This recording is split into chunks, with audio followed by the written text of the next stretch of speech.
Hey, it's Mike. I am back and I'm ready to go. I'm ready to do some Hare Krishna Watch because this is Krishna Cult Watch. And I am Mike and I was in the Hare Krishnas for 20 years. I've been out for 14 years. And we are going to take a look at some cult videos, cult expert videos, and then we're going to take a look at some Krishna cult videos. And I want to see, wow, a lot going on here. Got Dahlia Roberts. Hey, how you doing? Good to see you. Good morning, good afternoon, good evening. Eliana, with so many prayers to all the assembled devotees. Bhakti Venmo, Gora Hoodie, Nacho Libre,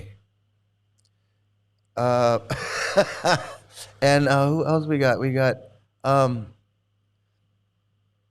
so many. Yes, good morning, good afternoon, everybody. Good evening, Eliana, my moderator. Great to see you. Harvard dumbass and Danny DeVito Goswami. Yeah, that is really funny. And of course, we've got N. Thanks for being here. N, like, share, and subscribe. Yes, please.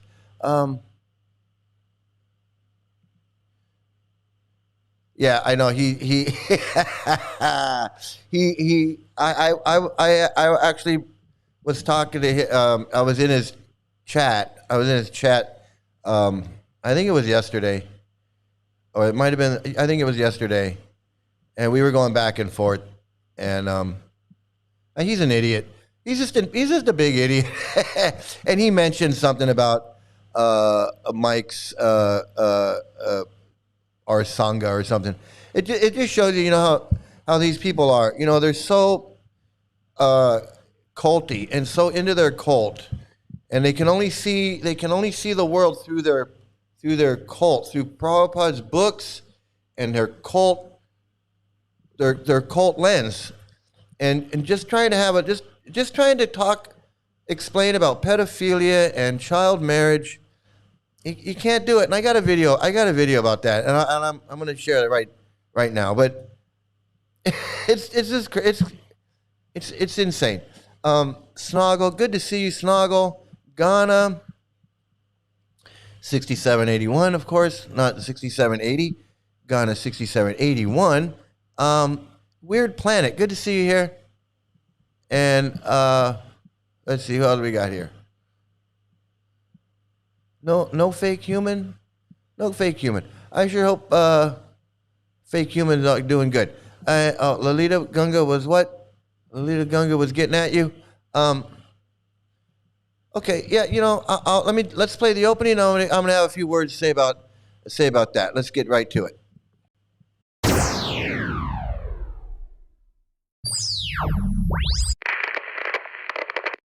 Hello? Hello.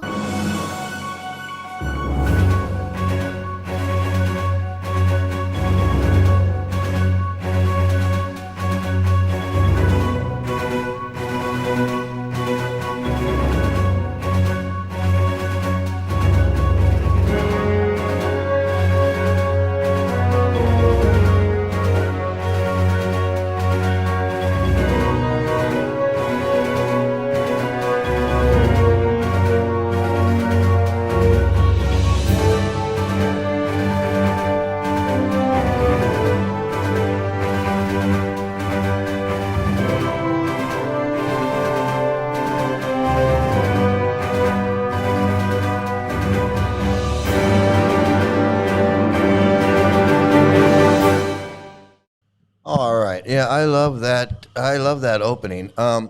Fake human. Good to see you, fake human.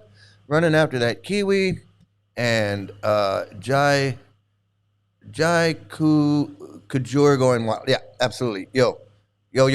How you doing? Yep. Gotta feed those dolls. Play with those dolls. Yep. Absolutely. Okay. And yeah, and the old Snotananda. Doing the old Snotananda. And Rafal, good to see you, buddy. Good to see you, man. Yeah, Gorhari had a dream. He had a dream, and you know, I was going around and around with him. He kept wanting me to go on, and I was like, I'm not going. I'm not gonna. I told him, I said, I'm not gonna. I'm not gonna, validate or give I don't know how to say it. I'm not gonna validate your thing by me going on there. I'm a cult expert. I'm a Krishna cult expert, and I know I'm not. I'm pretty rough around the edges, and I'm not that professional or anything. I'm not trying to be professional. I'm no Harvard dumbass Goswami, that's for sure. But I'm no professor. I'm no scholar, and I ain't pretending to be. Hey, how you doing? Good to see you in here, Jai Ganapati, Jolin. I'm not trying to be. I'm not trying to be anything. I'm not trying to. I'm just trying to raise awareness about cults and Krishna cults, cults in general, and Krishna cults specifically, because that's the cult I was in. And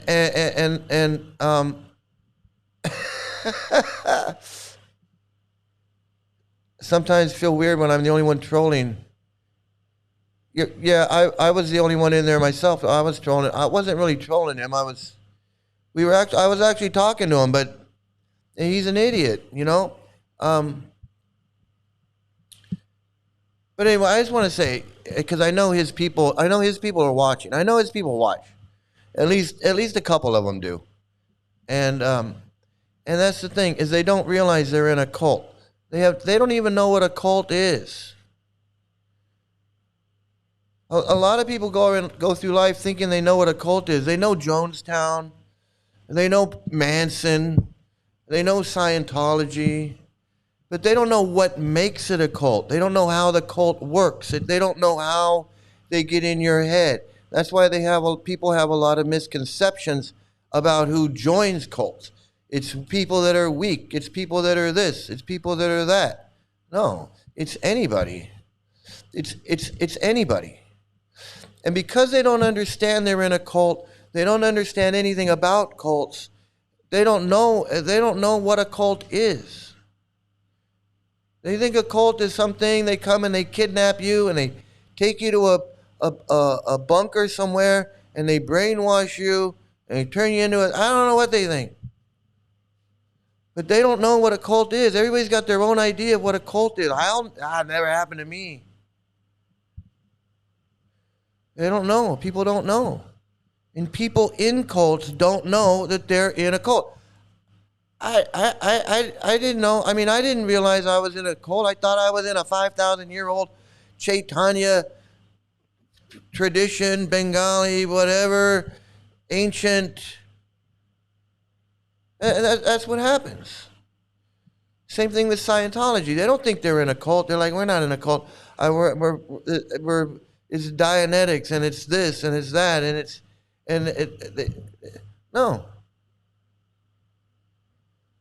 Moonies and people that are following all these people, just like that lady said, she started doing yoga. She was doing yoga, and then slowly, it wasn't ISKCON or Krishna. It was like one of these Bikram yoga or one of these other yoga guys. And so she's just doing yoga slowly they got her in. They just start little bit by little bit. And she said, she did a video, I did a thing about her. I did a video years ago, I guess a couple of years now. And she's talking about how she realized one day that like she's in this thing. It's like they got her wearing the clothes and they got her talking the language and she's chanting the mantras and she's got this guru and it's like this whole thing. And she was like, whoa. All of a sudden one day however she came to her senses, but she came to her senses and realized she was in this cult. So that's how these Gorahari people are. They think they're trying to explain to me, they're trying to tell me, well, you don't understand. We just get together on the Zoom and we're like, he's in France and this guy's in Belgium and she's here and I'm whatever. And I'm like, I'm like, you don't understand what a cult is. You don't understand what a cult is. You've been brainwashed. And you're in this cult. And you're acting all goofy and weird. And you think this guy's your guru. And you think that Prabhupada, who you admit is a pedophile and married an 11-year-old girl when he was 20, you admit that. You don't care. You worship him like he's God. That's a cult. That is a textbook cult. Doesn't get any cultier than that. That blows Scientology out of the water. Just as Scientology is like, they will track you down. They will track you down and kidnap you and put you in a bunker. That's the difference between Hare Krishna and Scientology. The only difference between Scientology and Hare Krishna.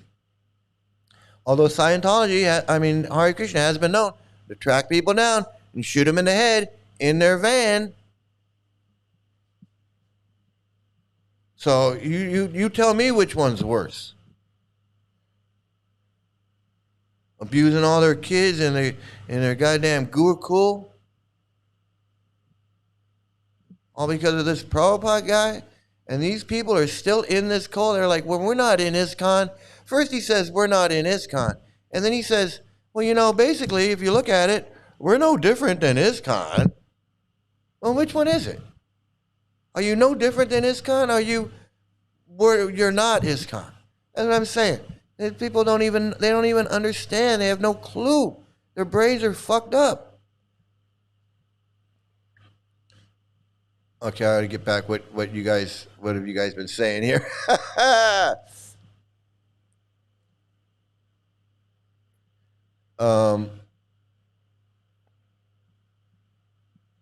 Who's in here? What is a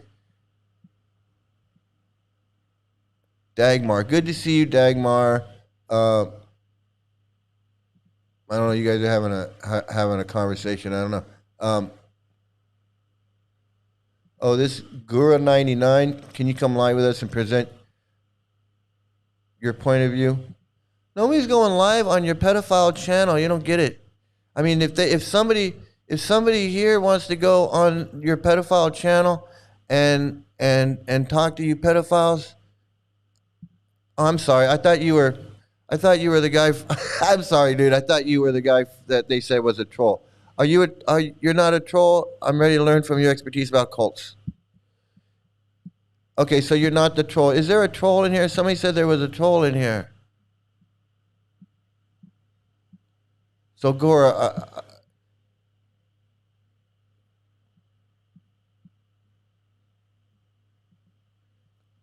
okay, yeah. Sorry, I thought you were. Somebody said there was a troll in here.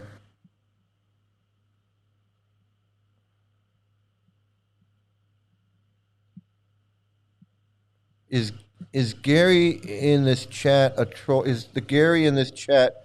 Gary, I think Gary is the Gura hoodie guy.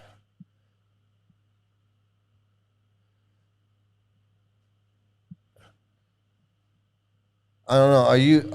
Are you the Gora hoodie guy or not? I'm not sure.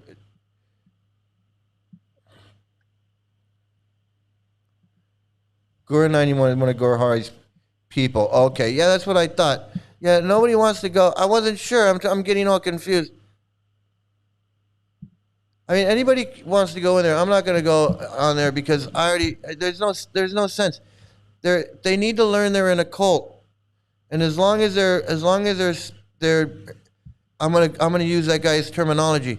As long as they're being herobotic, where everything is their right and mighty, right, righteous and mighty, you can't get through to them. And I'm gonna play that video right now. I'm gonna go that. But I'm glad they're in here because they need to learn they're in a cult. They need to learn that they're in a cult.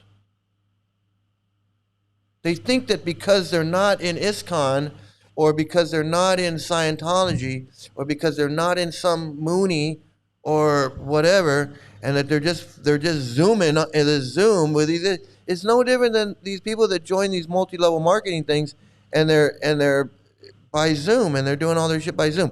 Of course, this is worse because it's fucking up your brain. Those multi-level marketing, they fuck up your brain, but they fuck up your wallet. This guy fuck up your wallet too, but this guy's fucking up your brain. And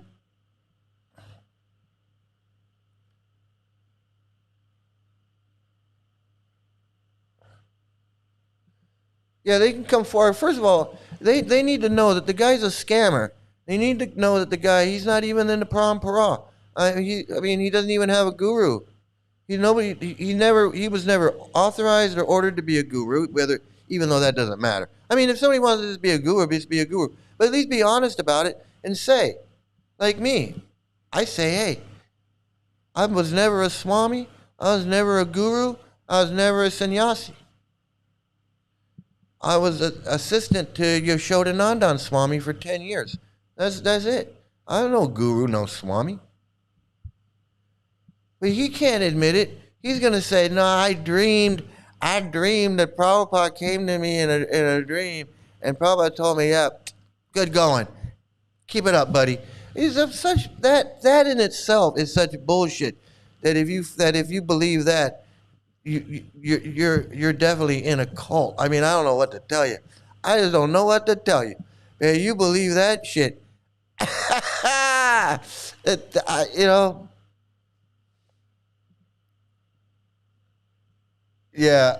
I know. So I'm gonna play this video. I got a bunch of videos, and there's some really good cult videos so that these cult trolls can learn that you're in a cult. Just look, we were all in it. We were in. I was in it. And then this other idiot, see, they don't even understand that they're in a cult. They're like, oh, same argument as that Chandrasekhar, the racist guy. So you woke up after 20 years. Well, yeah, I was in a cult. Dude, I was in a cult. It's like you're in a cult. Except I got out of it. Yeah, it took me 20 years to get out of it. Yeah, I was a cult member. I was a friggin' brainwashed cult member. And I woke up. Yeah, it took me 20 years. I was hardcore brainwashed into this bullshit. That's why I don't know why anybody's going to try and tell me I don't know what I'm talking about. I was a fucking brainwashed fucking Gorahari fucking ISKCON fucking Prabhupada devotee. Reading all the same books, reading all the same shit, believing all the same crap. What the fuck? Yeah, 20 fucking years. You got something to say? You got something to say to me? You think you know more than me? Gary? Gary?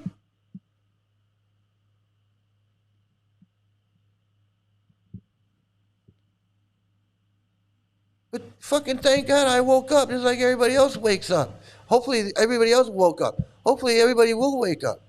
A lot of people wake up. Some of them, it doesn't take them 20 years. Unfortunately, it took me 20. Even that Swami, Vipramukya Swami, he woke up. Took him freaking 40 years, 50 years or whatever, but he woke up. He realized this is fucking bullshit.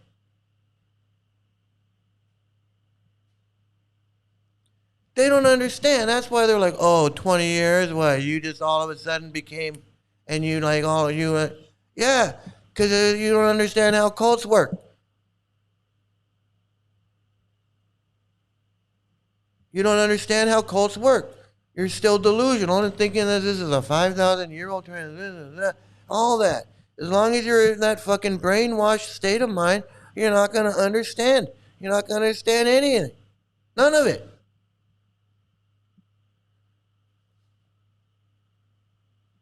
Gorahari should be watching. He should be watching. Because he's the dumbest fucker of them all. Not only, if he's not dumb, he's fucking evil and sinister. Knowing it's all bullshit, and he's fucking brainwashed these people. He's no different than David Koresh. I'm telling you, he ain't no different than David Koresh, Charlie Manson, any of these fucking cult leaders. He's got these people logging in to his friggin' Zoom, calling him Guru Maharaj, and he's there, my Patita Pavana, and all this bullshit. And you gotta believe in that pedophilia is okay, child marriage is okay, that somehow that's all okay. He ain't no different. And he might be small, bananas now or whatever you want to. He's small now. He's only got a couple people in there and 100 and some. He could one day he could be like any of these others, and he doesn't even have to get big. He could ruin these people's lives, which he already has. Because when they wake up and realize that he ain't what they think he is, then they're gonna have to deal with that. They don't know what a cult is, period. They don't. They just don't.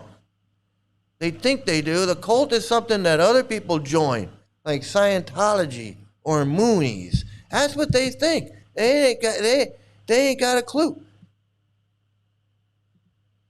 Ripamukya Swami is one of the hardest core brahmacharis, one of the hardest core gurus. Swami, he was horrible.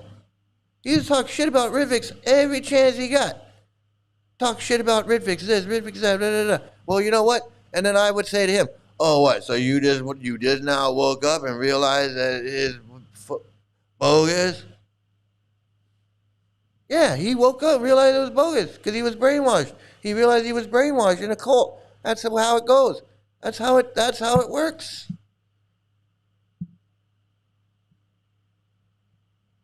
So everybody right now, a lot of people are talking about the MAGA cult, because that's the cult that's fucking the world up right now. And it just shows you what happens when cults take over, take over a government, or a country or whatever, or a company. And they just fuck everything up. So, but because all cults are the same, it doesn't matter if it's MAGA, Hare Krishna, or whatever. And once you understand how cults work, and how they're all the same, you can see the similarities. It's not even similarities. It's the same. As we say in Asia, it's the same. It's same. Same but different. So, but the brainwashing, the manipulation, all of it is the same. The transcendent message, the charismatic leader, the us versus them, all of it, it's exactly the same. So here we're going to go with our first cult education video. Okay, I gotta make a new opening. Cult education video.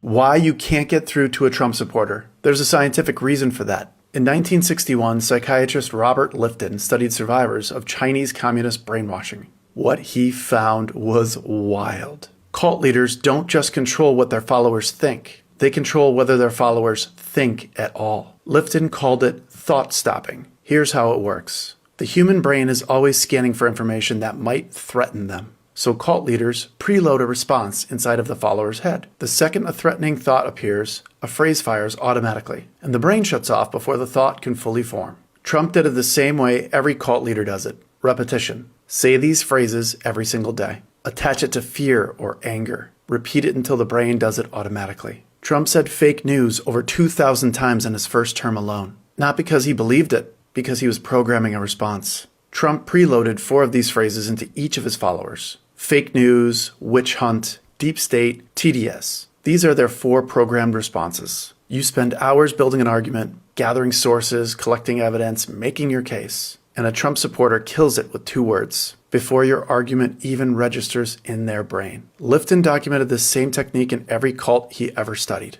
It works because the followers have no idea it's even happening to them. A Trump supporter genuinely believes they are thinking. Stupid people are easy to program. That's the whole business model. Thought stopping didn't create hateful people. It just turned off the part of the brain that used to feel guilty about being hateful. Why you can't get...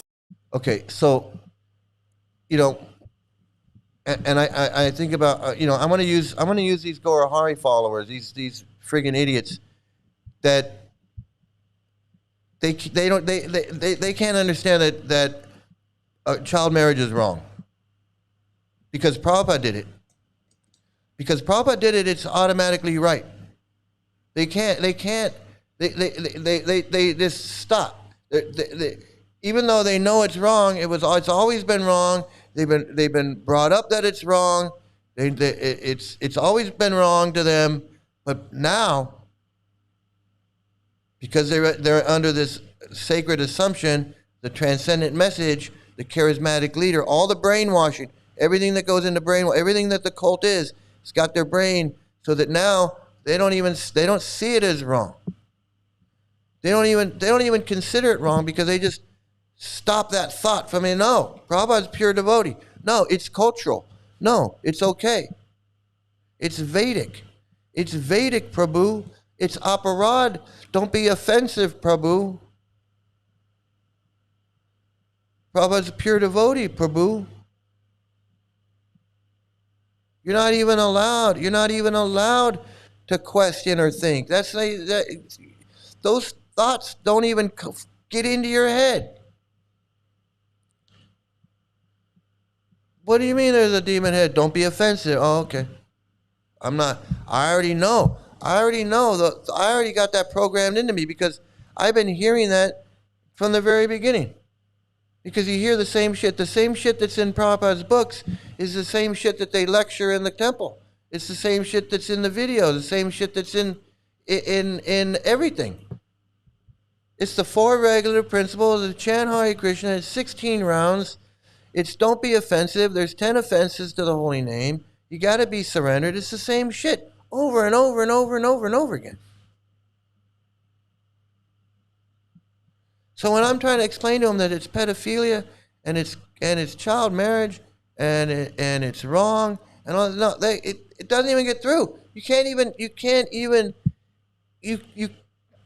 get a foot in the door because they're knocking those arguments down before you can even start. I was just like, this guy is bogus because he's not in the Sampradaya. Is there anything you can listen to me about? Because this guy's not in the Sampradaya. I'm more in the Sampradaya than he is. At least the guy that did my initiation was in the Sampradaya. This guy just had a dream. This guy's having dreams. I'm more of a devotee than he is. You got to be kidding me. They don't want to hear it. They don't want to hear it. And here is my favorite of all cult experts, Knitting Cult Lady.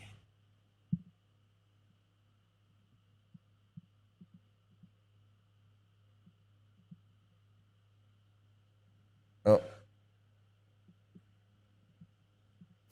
The puzzle part of QAnon was part of the hook because the one thing that all cults do for their members is give you a mission and make you feel superior. It is that mission and being in pursuit of that mission that is what makes people feel superior. Right? So in my new book, The Culting of America, I have a whole chapter on the transcendent mission, right? QAnon's mission, of course, was save the children, right? There was this evil group of people trafficking children, and QAnon was going to help save them. And now I'm going to stop you here because there's going to be so many comments that say, well, there was an evil group of people trafficking children. Please stop. That does not give any validity to the conspiracy theory that was QAnon, okay? Conspiracy theories, when they're started, usually are based off something with a grain of truth because ideas don't come from nowhere. And I will also remind you that talking about a cabal is anti-Semitic and it brings on more anti-Semitism, okay? So none of those words in my comments. Thank you. So the puzzle, the job that Q followers were given right away, right? That was a part of hooking them because they could do something. They didn't have to just feel helpless and the world is so evil and mean and cruel. It gives them a part that they can participate in. And that is a very important part of cults. But I don't think we say it enough when we talk about why do people join cults. So first of all, the reason people join cults is because cult leaders build them and because cult recruiters go out and deceptively manipulate them. But we talk about That's why people join cults. Because there are cults to join and recruiters go out and deceptively recruit them into the cult. That's the perfect answer. Being a seeker, we talk about lack of social connections. We talk about all of these things. We don't talk very much about the desire for superiority. One of the reasons that people go cult hopping is because they want to be better than everyone else around them.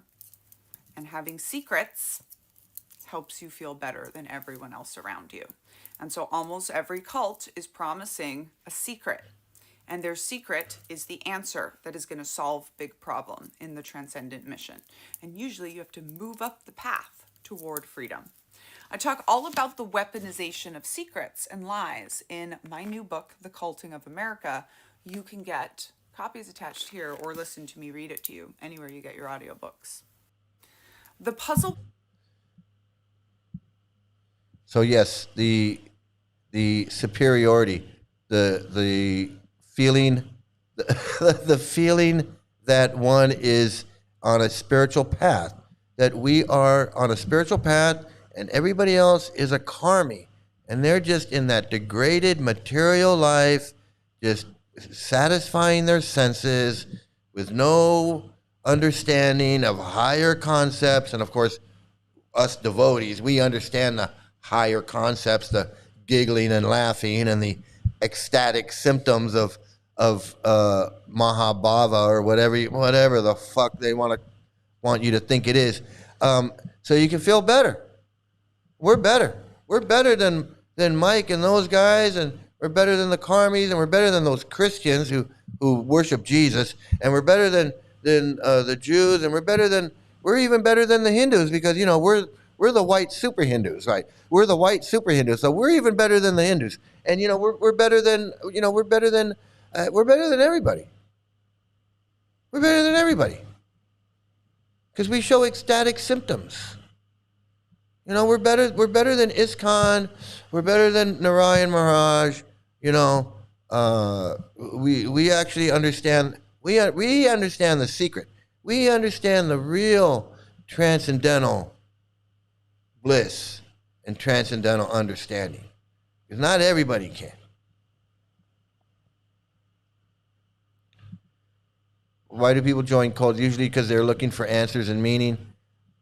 Yeah, that's one reason why some people join. Certain cults seem to answer your questions, especially ones like ISKCON. Well, if they told you that the answer to everything is become a 12-year-old girl on the cow planet, and then you get to have sex with Krishna, I don't know. I probably would have said, "What are you talking about?" If they had told me that on day one, like when they hand me the Bhagavad Gita and they go, "Hey, read this Bhagavad Gita, it's really cool," and then you'll find out that the goal of life is to become a 12-year-old girl. You go back to Godhead, you go back to the cow planet, you become a 12-year-old girl, you get to have sex with Krishna. I would, I don't know. I might have said, you know what? I don't know, man. That sounds kind of weird. Are you sure? I don't know. This book? Are you sure this book here? I don't know. It might have been a whole different thing. Yeah, I know. Just walk away. So, is it time for that? Is it time for a walk away? I guess it is. It's always time. It's always time for humongous. Just walk away. There has been too much violence, too much pain. Just walk away, and there will be an end to the horror. Just walk away. Yeah, so I would laugh reading Prabhupada's book on how it came from the anus of the Lord Brahma. Yeah, I mean, there's a lot of fun stuff in these books. I'll tell you, there's a lot of fun stuff. It's a good time. It's a good time. Where's my good time? We want to have a good time. Just what is it that you want to do? Well, we want to be free. We want to be free to do what we want to do. We want to be free to ride. And we want to be free to ride our machines without being hassled by the man. And we want to get loaded. We want to have a good time. Have a good time. That's what we're going to do. Well, hey, baby, let's go. We're going to have a good time. We're going to have a good We're time. going to have a party. Yeah!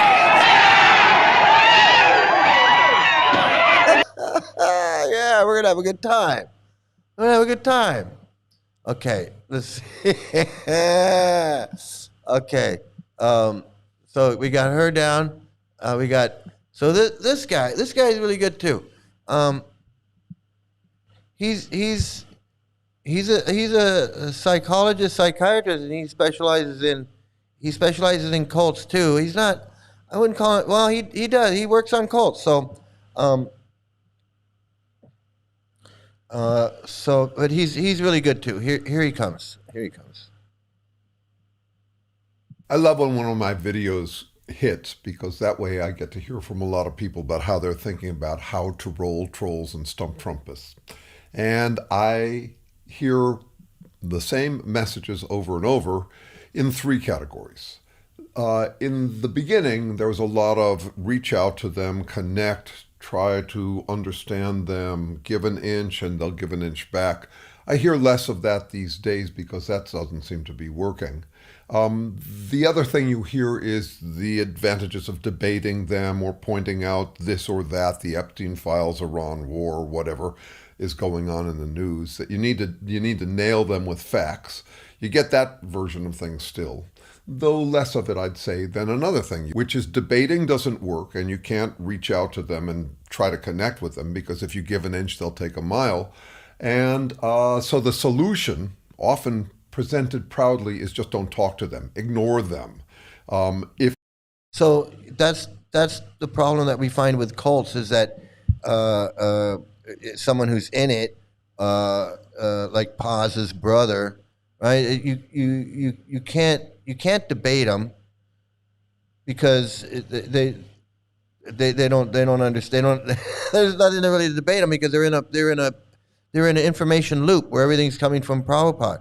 So you can't, and they don't care about facts. It's like when I'm talking about, well, Prabhupada was 11, Prabhupada was 22, had an 11-year-old wife. They don't care. They don't care about facts.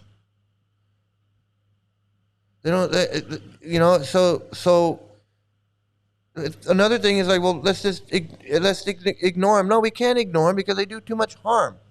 They do too much harm to let these people just get away with what they do. All the harm that they cause, the brainwashing, the harm to families, the harm to the individual that gets sucked into this cult. It's a mind-controlling, soul-sucking cult. We can't just pretend like like it's not there and it doesn't matter and it's like, so what? Grown people? No. This is a horrible, insidious, sinister, evil thing we're talking about. All of these cults, all of them. Yeah, it's hard to just say, well, I'm just gonna. This is like me going, well, why am I doing this? Let me just go back to whatever I'm doing. I don't need to do Krishna Cult Watch. Why? They're just these Gorahari people don't understand that they don't understand that they're in a cult. They're too dumb to understand they're in a cult.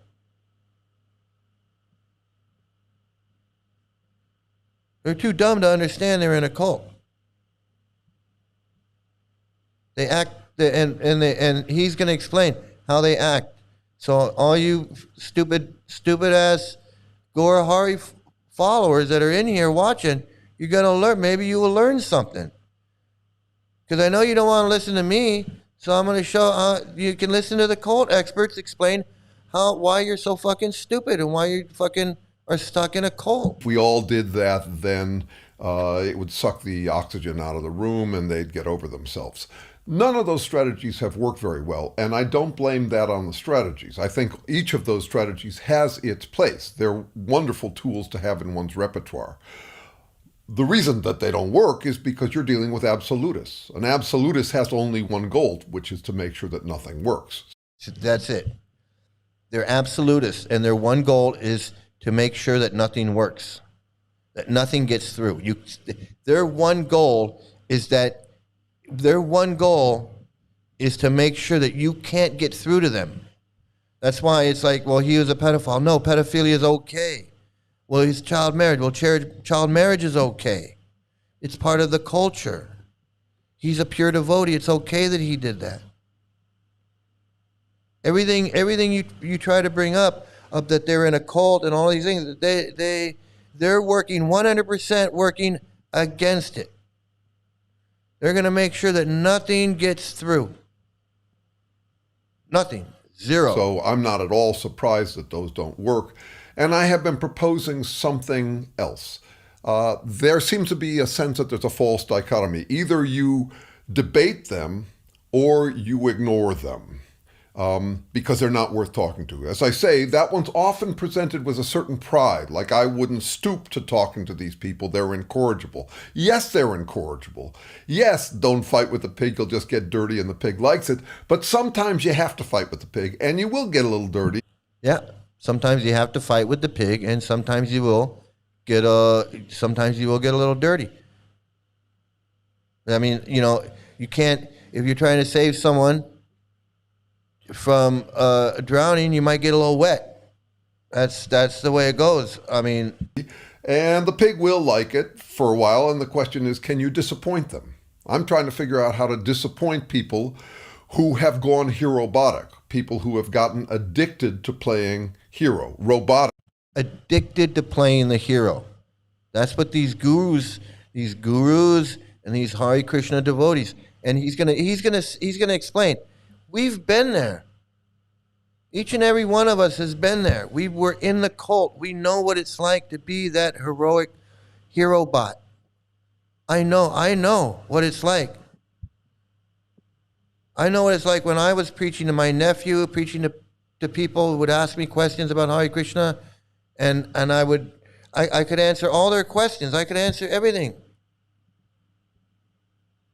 I was just being hero-botic, right, righteous and mighty, and nothing they could say could stop me from playing that role.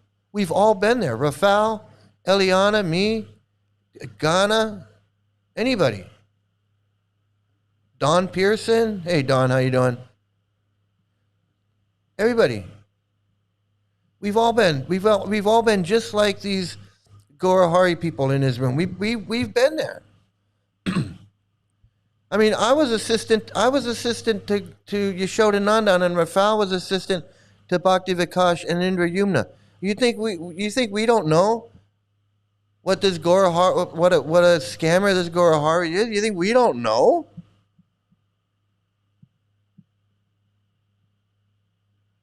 I mean, this is ridiculous.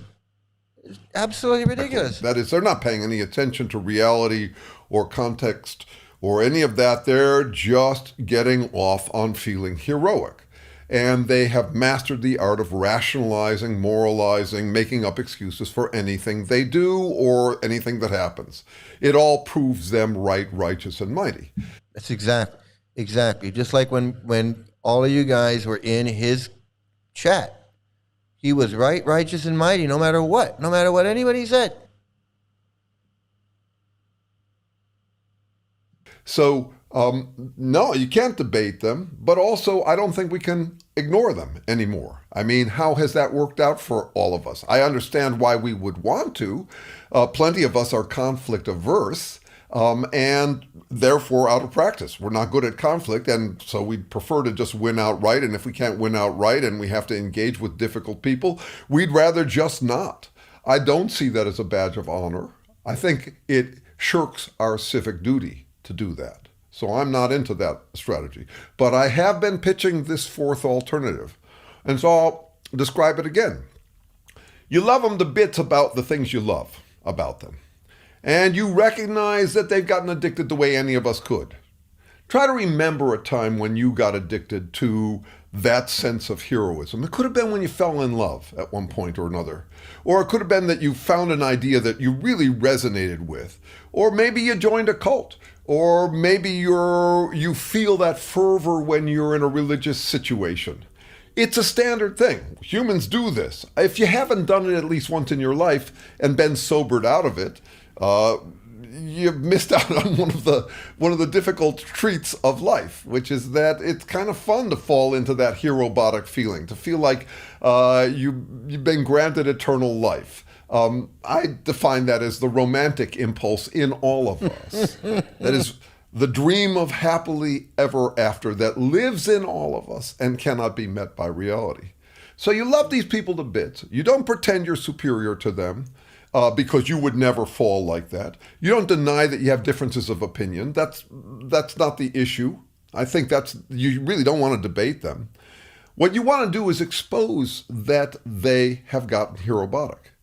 And, could happen to the best of us, and does. It often happens to the most idealistic among us more readily. Anybody who's a true romantic is in for a whole lot of those falls into that herobotic stupor that is so satisfying in the moment and costly collectively and in the long run. So there's a way, I think, a fourth way.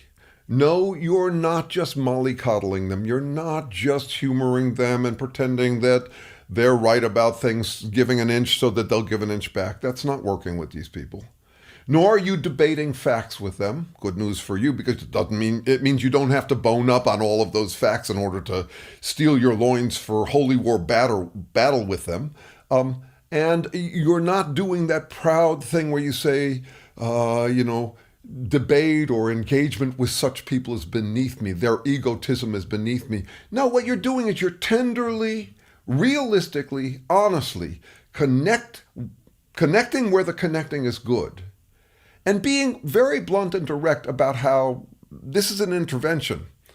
You're not grandstanding in your intervention. You're just simply saying, yeah, you got drunk on this. I remember when I got drunk on it too.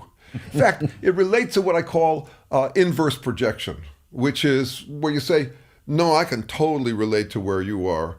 So you're projecting, but you're doing it by actually talking about yourself. I've been there. I've done that. I know what it's like. Do you remember how I felt about Karen, my girlfriend? Remember how hard it was to get me out of that feeling like I had been granted eternal life? I know that feeling. Do you remember how I got about that spiritual idea? I can relate to what you're doing. So it's still pointing at them and saying, yeah, it's the same thing that I've done. And you're not asserting it. You're not saying you've joined a cult. Yes, we are. Because if you assert it, it's open for debate. You're just assuming it, because it's worth assuming by now, isn't it? I mean, it's kind of obvious. These guys don't give a rat's ass about the causes they pretend to care about so much that it trumps all other considerations. Right. And that's clearly what they're doing. And that goes like when they talk about they care about women or they care about children, like this Paranjan character. This Paranjan character on his webpage, I could bring it up right now. I'm not going to, but I'll bring it up right now. I'll show you like 15 places where he's talking about how he did this for the children and he did this for women and he cares about women this and he cares about children that. You don't care when you're in a cult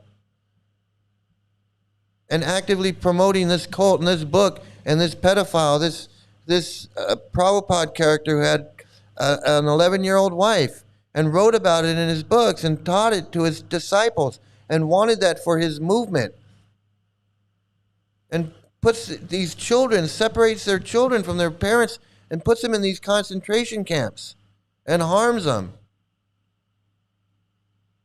And you're promoting this man that created all of this, that picked these 11 freaks and made them gurus or made them whatever you want to call them, and made GBCs and made this whole shit. You want to worship this guy like he's some hero, like he's some holy man. You don't see how sick that is? You don't see how sick that is?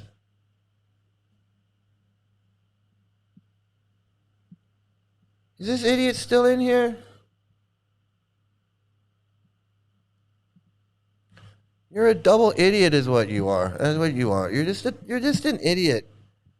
I know you think it's funny and everything. You're just a fucking idiot.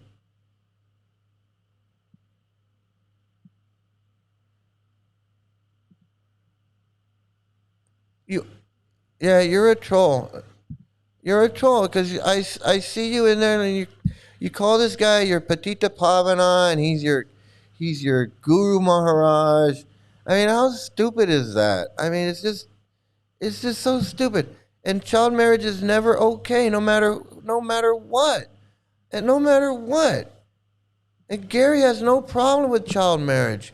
Gary thinks child marriage is just fine.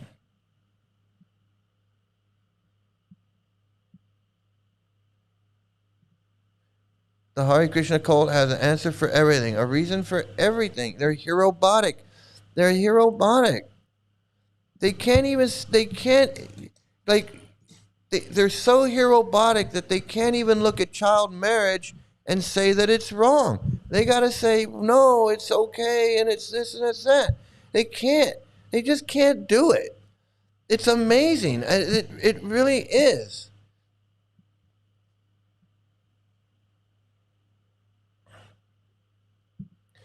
I know. Yeah, like other Hindu sampradayas and paramparas, they don't even consider them real. I mean, they're super white Hindus. I wouldn't, it's like they're super white Hindus.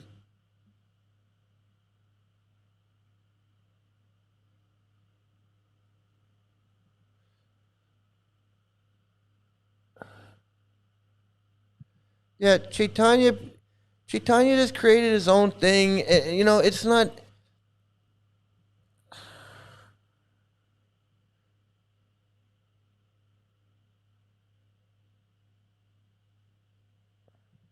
Right, just before coming here, I heard a testimony of a believer who came from this cult. I think it was the ISKCON. It raised my curiosity. Yeah, it's. I'm sorry. I'm just this. Okay, so I got another great video here. This is more about cults. These people got to hear about cults. They don't hear enough about it. And if they're going to come in here, which they need to, and I've got, obviously I'm going to get more and more viewers now. They need to learn about cults. That's what it's all about. You need to learn you're in a cult. And then if you want to say something, then you can talk, and we'll talk about cults. We'll talk about what's going on in ISKCON, how it relates to cult activity. We can get somewhere. But if you can't even entertain the idea that you're in a cult, then you got work to do. You got work to do. We got work to do. Yeah, I think Gary could be Gorahari, but I don't know. I think Gary is a Gorahari follower, but I don't know. You never know with these people. You never know with these people. That's true. I'm not a very smart guy. No, you're not. Not if you're following Gorahari. You're not.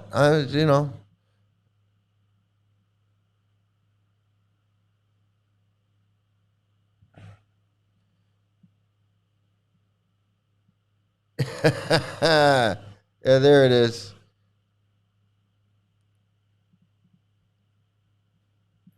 I think we got two of Gorahari's people in here, which is fine. It helps me out, and they need to learn. They need to learn they're in a cult. So I got one more knitting cult lady here, and of course she's really good. So they're gonna learn something. They're gonna learn something. It's good.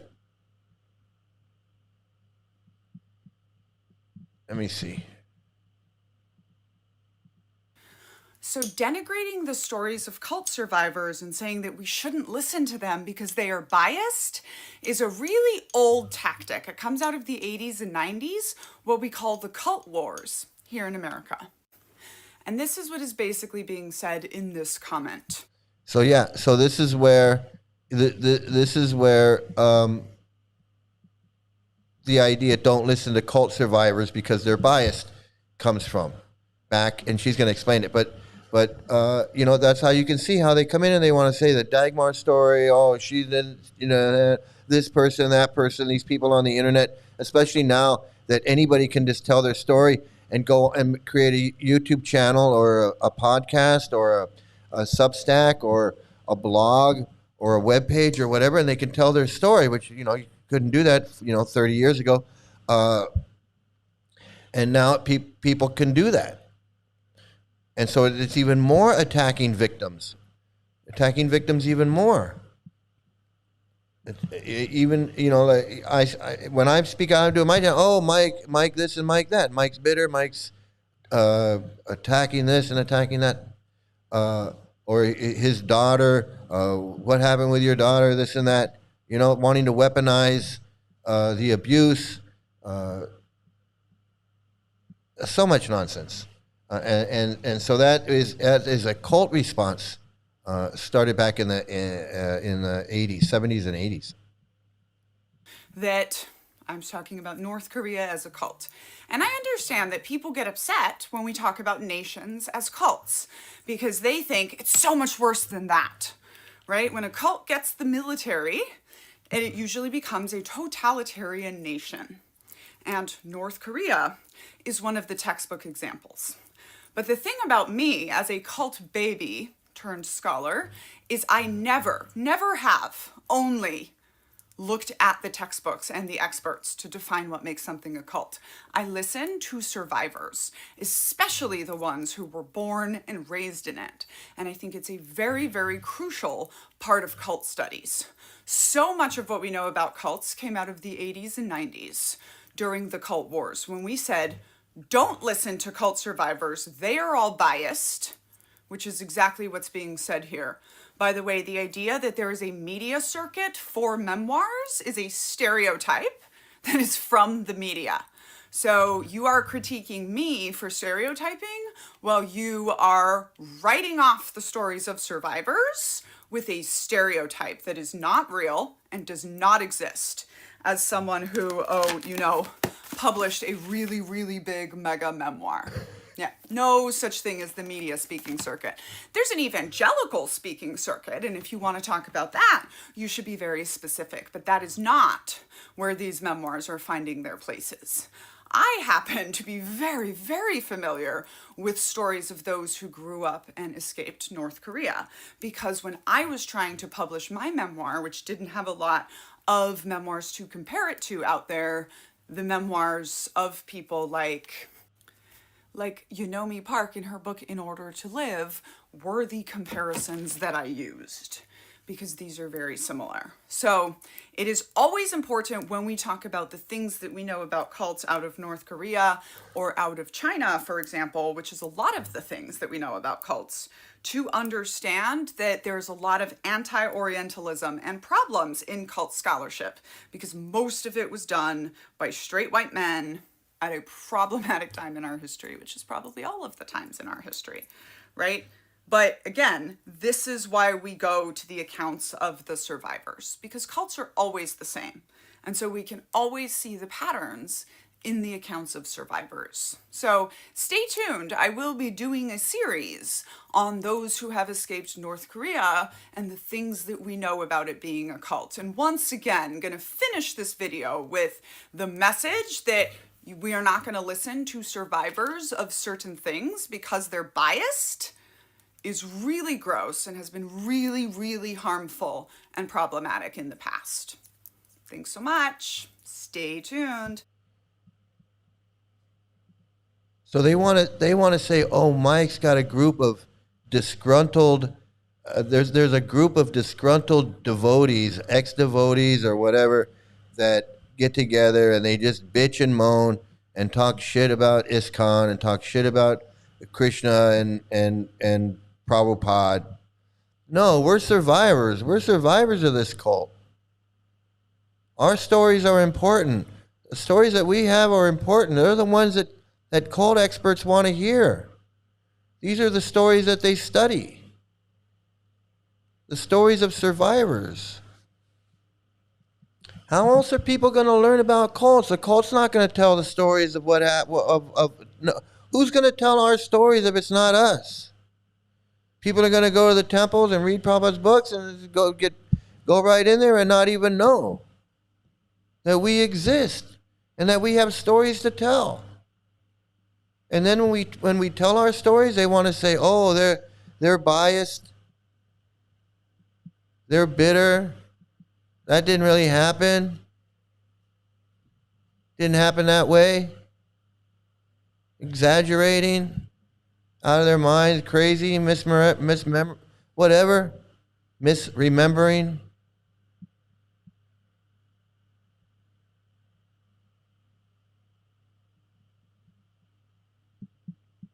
I think I missed a bunch of comments. What happened to my computer? Oh.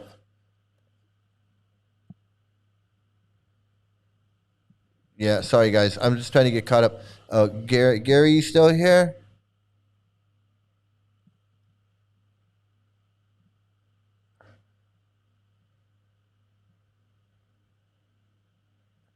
So,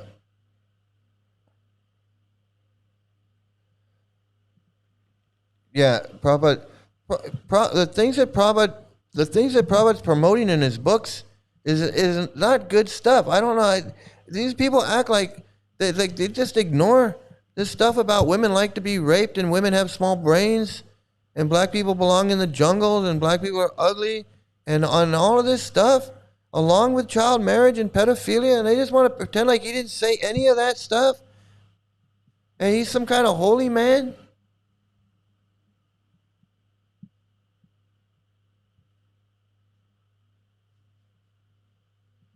Gaudiya Vaishnavism to me, Vaishnavism to me is a friggin' pedophile cult. I don't know what else to say. I mean, really, at this point of my research, and these guys are all talking, and they're all preaching and claiming the same shit.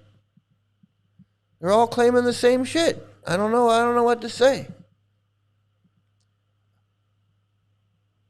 Okay, so here's another one I want to talk about. We're knitting cult lady, about cults. She brings up Trump, but of course it goes along with every cult. Here we go. Donald Trump is giving people shoes, and people are afraid not to wear them. And as we know, cults love to control your appearance. This is not Donald Trump's first foray into controlling people's appearance either. He does it a lot. Definitely we can see this starting with the MAGA uniform during his first running, not even him becoming president, right? Everyone's going to be wearing that red MAGA hat. They're wearing March with Trump on it. They look very, very similar. And this is what we see in cults. Not always a uniform, but a uniform appearance. Then he focuses on the military aesthetic, right? And commanders just in general who are focusing on standards and professionalism in the military, first of all, tend to be a lot more racist than the ones who aren't, as we know that a focus on professionalism is just embedded racism, briefly disguised racism. We talk about that in the culting of America as well. Donald Trump's very focused on the appearance of the military. So that reminds me of, when she says that, it reminds me of Bhakti Vikash Swami, who is so focused on appearance and detail of every little thing. And she says that is rooted in racism. And I can see that. I can see that in him. As I can see that as being a motivator. I totally get it. And I don't know, I totally flashed on him when she said that. I totally flashed on him and made the connection. And the discipline, and of course that you don't look transgender, right? Women should look like women and men should look like men. So there's a lot of that going on as well. You also have Donald Trump just focused on women's appearance in general, right? He's always attacking women for their appearance, and the women around him must have a very, very specific appearance. And we all know what that is. This is starting to culminate in the completely... Hey, we got Hot Lips here. Hey, Hot Lips, welcome to the cult education class where you can learn that you are in a cult, and then you can get out of this cult. You can actually get some help. You can get some help and get away from that freak that you call your Guru Maharaj, that total insanity. You can get out of that insanity and join our Sangha, and you can just get your normal life back. Just get your normal fucking life back. Get away from that freak. Listen to this lady and you can learn something. Extreme MAGA face. as it is being called. And no, this is not necessarily because these women think it looks good. They think it looks loyal. And that's what matters. And finally, we have Donald Trump focused on who looks like an American, right? We want immigrants from Norway, very ill-disguised racism there, but also appearance control. Now, why is appearance control so important? Let's read about it. No, that's where you're wrong. That's where you're wrong. You're not strong at all. You're a very weak person. You're a very weak person, and you're clinging to this guy. You're not strong at all. You're weak. You're so weak that if you don't have this guy, if you're not clinging to this scammer guy, you feel like you're a nobody, and it's sad. And you need to get your life back. You need to get away from this guy. You need to get away from him and just be you. Just be you again. And you can be a good person, an honest person, a loving person, and you can love God. You can love God all you want. But you need to get away from this scammer that's fucking up your brain, fucking up your life. You're a normal person. You don't believe that little girls should be married at 12 years old. I know you don't. I know you don't believe that. You don't believe that for a second. You do not believe that little girls should be married to grown men. You would never marry your daughter off to a grown man, to a 26-year-old man or a 22-year-old man. You would not. You would not marry your 11-year-old daughter or your 12-year-old daughter to a grown man. You know that. Your mother didn't marry you off to a grown man at 12 years old, 11 years old, and you would not do that to your daughter. Yet, because you think that you have to agree with that in order to love God, he's got you brainwashed into thinking that you gotta agree with child marriage, otherwise you can't laugh and giggle. It's insanity. You're insane. You're certifiably insane. And you're not strong. You're weak. You're a very weak person, and you need to get your strength back. And if you get out of this cult, you'll become that strong person that you want to be, that strong person that you think you are. That's who you really are. But as long as you're clinging to this guy who's got your brain messed up, and you think that child marriage is fine, and that little 11-year-old, 12-year-old girls can be married to grown men, there's something wrong with you. There's something seriously wrong with you. You're not strong. He didn't give you anything but fuck up your head and make you think that pedophilia is okay. You think that child marriage is okay. It's disgusting. And you don't think I was a devotee once? You don't think we were all devotees once? What is wrong with you? Seriously, what is wrong with you?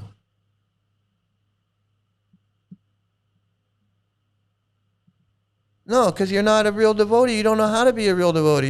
You're just scamming off with this guy who's got you believing that somehow, if you believe in him, that you're going to go back to God. It is such a scam. I can't believe that you would listen to this guy. I can't believe that you would listen to this guy. You need to just watch these videos and you just learn. Learn that you're in a friggin' cult. You have no idea you're even in a cult. And that's exactly what I'm saying. And I'm glad you're here, because everybody watching can see how messed up you are. You're believing in this child marriage and pedophilia for nothing. You weren't brought up like that. You know that's wrong. You know that little girls should not be married to grown men. You know that. But you won't say it. You can't say it. And it's disgusting. It's disgusting. He's got you brainwashed to believe that. To believe that that is okay. What else can he brainwash you into believing? What else can he brainwash you? You'll just drink the Kool-Aid no matter what he says. You'll drink the Kool-Aid. Little girls can be molested. Gurus, it's okay. Gurus molesting little girls.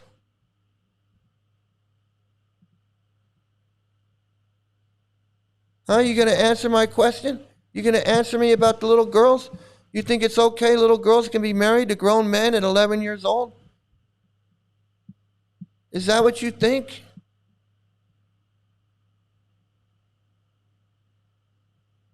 Friggin' disgusting. I know you don't believe that. I know you don't believe that. I know you don't. You weren't raised to believe that. You weren't raised to believe that. This cult has fucked up your head. It's fucked up your head. And you can sit there and say that 12-year-old, 11, 12-year-old girls that there's no problem with them being married to grown men. You screw up a little girl's life like that. You don't even care. It's just disgusting. People like that are disgusting. It's disgusting.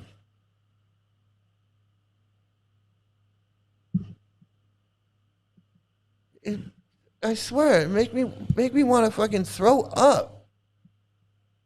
A grown woman that cares so little about girls, little girls like that. You join a friggin' cult and just give up any sense of morality, of anything. I just can't believe it. I can't.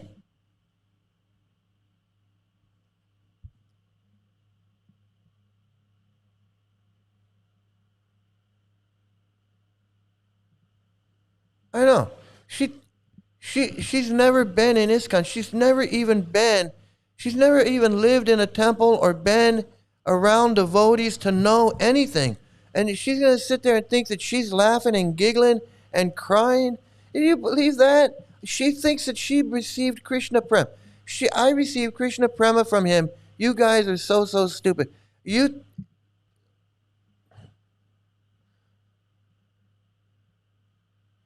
thinks she thinks he's a white super Hindu, and that he can turn her into a white super Hindu. You see the delusion? You see the delusion? You think that we're so stupid.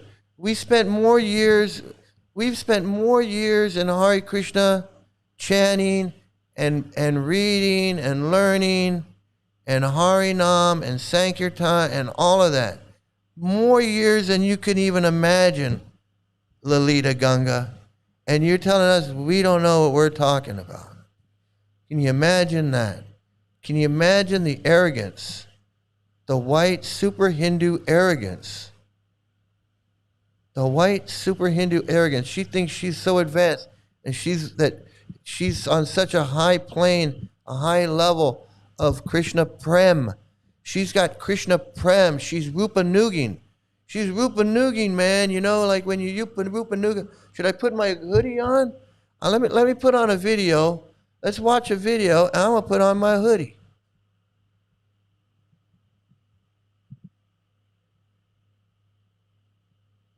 What happened? Versus them mentality. We are the... Whoops. Today, for Devotions with Daniela, we are reading from the second book of Daniela, The Culting of America. This is Chapter 7, Us versus Them Mentality. We are the best, down with all the rest. Every fall, they return, young, eager, and easily molded. They arrive in droves, drawn by promises of belonging, status, and power. To the outside world, it all seems innocent enough. Smiling faces, coordinated outfits, a series of strange but seemingly harmless rituals. But beneath the polished surface lies something far older, far darker. The initiation is brutal. They are broken down, tested, made to prove their devotion through suffering. Some will be publicly humiliated. Others will be pushed to their limits, both in mind and body, in a desperate bid to be deemed worthy. Some will even die in the process. Only the most obedient, the most loyal, will be accepted. And once inside, there is no turning back. They are expected to give everything, their time, their money, their dignity. They speak in coded language, adhere to rigid hierarchies, and perform ceremonies that outsiders will never fully understand. Parents watch as their children change, their personalities shifting, their priorities warping. The need to belong becomes an obsession, one that drives them to dangerous extremes. Some will emerge unscathed, many will not. And every year the cycle repeats. This is the world of college Greek life. Fraternities and sororities have long been embedded in college life. promising lifelong friendships, social prestige, and networking opportunities. But beneath this image of camaraderie and tradition lies a culture built on exclusivity, hierarchy. You guys are very offensive. You sit there and say that 11-year-old girls can be married to 22-year-old men, and that's fine. And you call us offensive. You call us offensive, and you have no problem with grown men molesting 11 and 12-year-old little girls and raping them. You call us offensive, and you have no problem worshiping a man who had an 11-year-old wife when he was 22 years old. You call us offensive. And yet you worship a man who's not even in the Parampara. He's got no connection to Krishna Prem. He's not qualified to give you Krishna Prem. He's just blowing smoke up your ass, telling you that he had a dream. He had a dream, he farted, and Prabhupada came and farted at him, and then he became a guru and said, here, smell my fart, and you can be a guru. And now he's a guru. And now he farts and you smell it, and then you think that you got Krishna Prem. Is that what you do? And you call us offensive? You want to make a mockery of every Hindu, sannyas, and Hindu practicing Hinduism in India, who is sincerely practicing and loving God and doing everything they need to do according to their rituals, according to their Hinduism, and yet you want to sit there and act like you, Lalita Ganga, who's not Lalita Ganga, that's just some name that some jerk-off gave you. And you want to act like you've got Krishna Prem, like you're laughing and crying, when there are yogis in India that have been trying to achieve Krishna Prem for years and years, decades, and here Lalita Ganga just walks on and just goes, oh, I'm crying and laughing. Are you really that offensive? You're really that offensive to Hindus? You're not a slave of anything. You're a slave of this Gaurahari. He tells you what to do and you jump. And you're not even happy with him because I seen you when you weren't happy with him. I seen you arguing with him. It's all a bunch of bullshit. Like I don't know, like we don't know. Who are you trying to fool? You're trying to fool yourself. You ain't gonna fool me. I ain't fooled, that's for sure. You ain't fooling me. Friggin' insanity. Friggin' insanity. She knows she's in a cult. She wouldn't be in here. He wouldn't be in here. So like Rafal said, she's the first good step. She made her first good step is coming in here.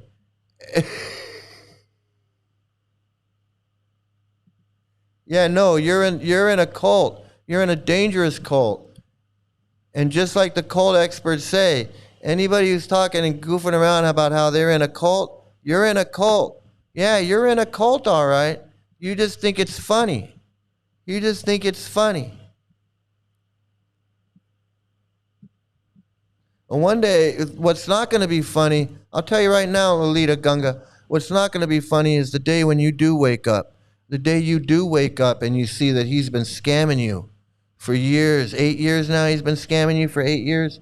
And then maybe year number 9 or year number 10, when you actually wake up and you realize that this is all a bunch of bullshit, that's when it's really going to be sad. And I don't want to be there when you have that realization. I really don't. I don't want to be there. I don't want to see it. I don't want to see what you go through when you realize that he's been scamming you for the last 9 or 10 years. Is there really nobody? Lalita Ganga, we were where you were. I've been where you were. I was where you were many years ago. You don't understand that. You're too dense in the head to understand. And we woke up and got out of this cult years ago, and you're still in it. You just don't get it.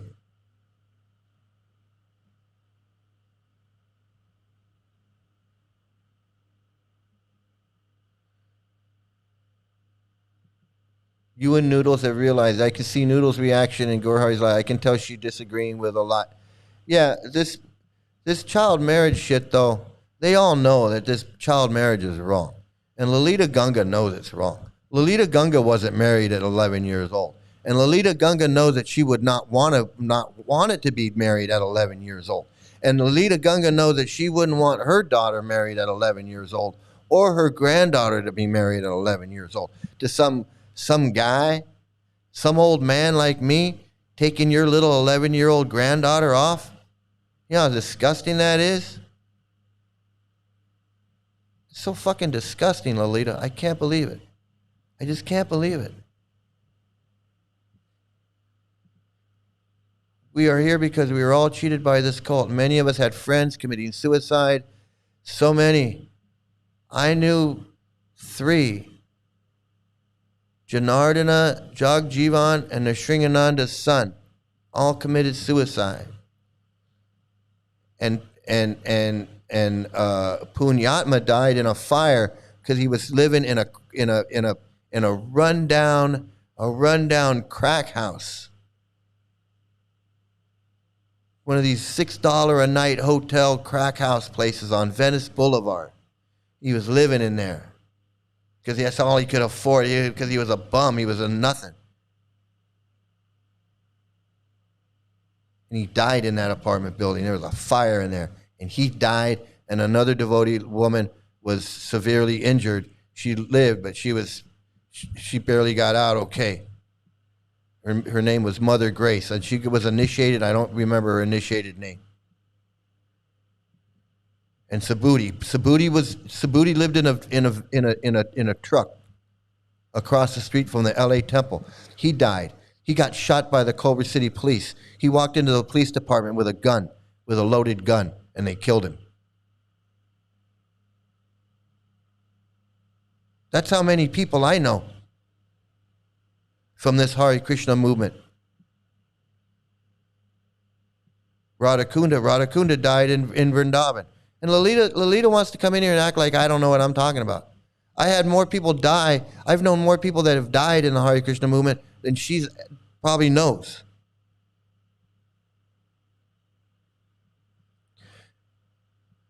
You don't have a guru. He's not a guru. You don't have a guru, Lalita. He's not a guru. He's scamming you. So don't even act like you have a guru. Now me, I had a guru. I was actually initiated. I had a real initiation by a real Swami or ex-Swami. He knew how to do it though. He knew how to make the fire and say the verses and say the right verses. He knew how to do all that, which your guru doesn't know how to do all that. Your guru doesn't know how to do it. Your guru doesn't know how to do that. Your guru doesn't know how to initiate anyone. He's a scam artist.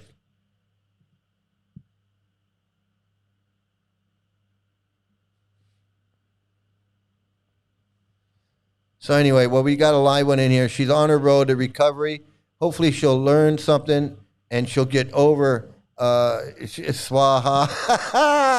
Yeah, we bring her some good rice and we'll read Bhagavatam to her and show her what she Oh my goodness.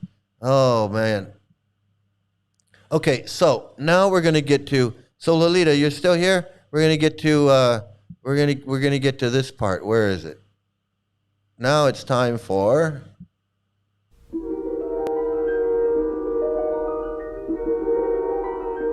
There is a fifth dimension, beyond that which is known to man. It is a dimension as vast as space and as timeless as infinity. It is the middle ground between light and shadow, between science and superstition, and it lies between the pit of man's fears and the summit of his knowledge. This is the dimension of imagination, of imagination, of imagination, of imagination, of imagination. All right, let's get one thing straight. Let's get one thing straight, Lolita. He's not a guru. He's a scam artist. He's not in the parampara. He's got no authority to initiate anyone. He's not a guru. You say he's a guru again, I'm gonna ban you. He's not a guru. He's a fucking dick. All right? Don't come in here with your super white Hindu bullshit trying to tell us who Vaishnavas are and who's a Hindu and who's a not. You're not no super white Hindu. You got no authority to come in here and talk about who's a Hindu and who's a Vaishnav. So you can just cut that shit out too. Who the fuck you think you are? Well, you're high and mighty now? You're a super white Hindu, all high and mighty? You're going to come in here and start telling us who's who and what's what? The fuck?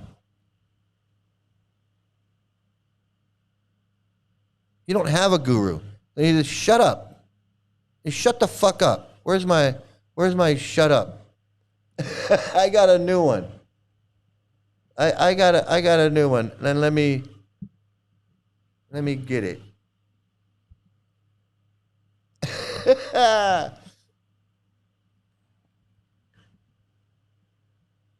Let me find my...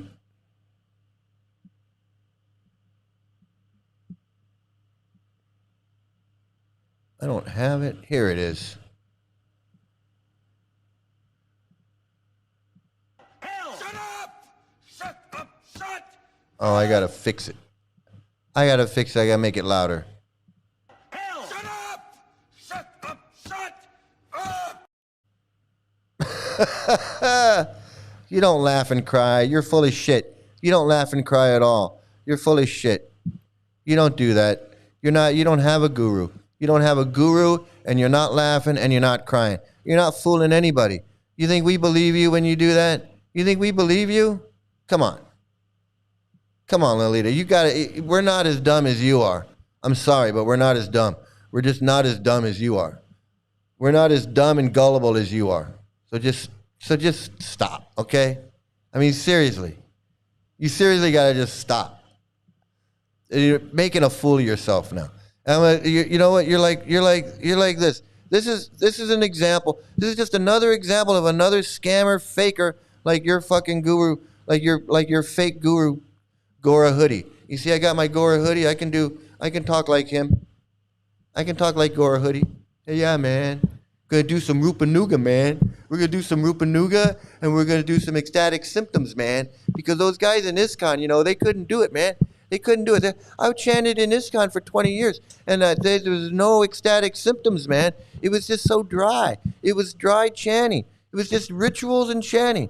But then, I came along, and I had a dream. I farted, and I dreamt. And Prabhupada came to me, and we both farted together. And when we were farting, Prabhupada said, hey, Mike, Sri Mukunda there, Agora Hoodie, you're good. You're good. You can keep doing it. I think you're good. You know what? Hey, who the fuck are you? Nobody comes in here and cusses in my chat except me. Who the fuck are you? Who are you to be cussing at my people? Huh? I give you permission to do that? I give you permission to swear at anybody? The fuck?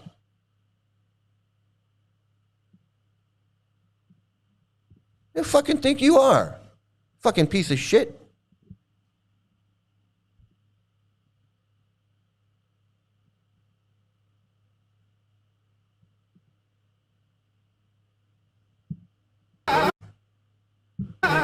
Shiva Shankara Hara Hara Shankara Jaya Jaya Shankara Digirara Praya Pandava Shankara Prakata Shubhankara Pralaya Bhayankara Digirara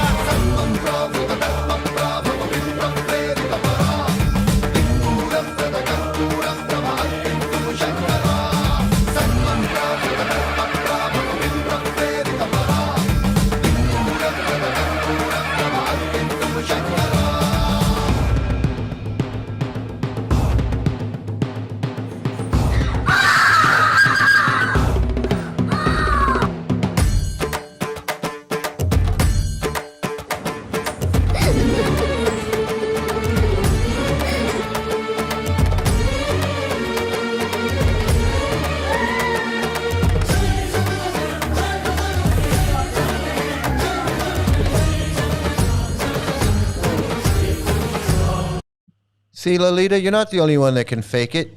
You're not the only one that fakes that bullshit. People are faking it all day long. Everywhere. They crying and this and that. giggling, laughing, screaming. Ah! People faking it all the time. You want to spend your life faking it like that? You want to spend your life doing that?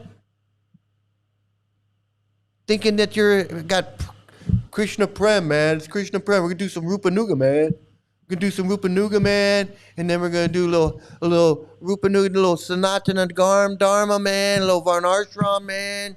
You know, and then I'm going to talk about pussy. And I'm gonna say fuck a couple times, because I'm a holy man, I'm a holy man. I'm a holy man. Fucking insanity, man. Has the whole world gone crazy? Am I the only one around here who gives a shit about the rules?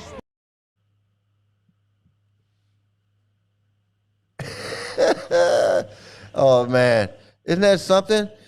See, I talk about all of them. I don't just talk about Gorahari. I know all these scammers. All these scammers.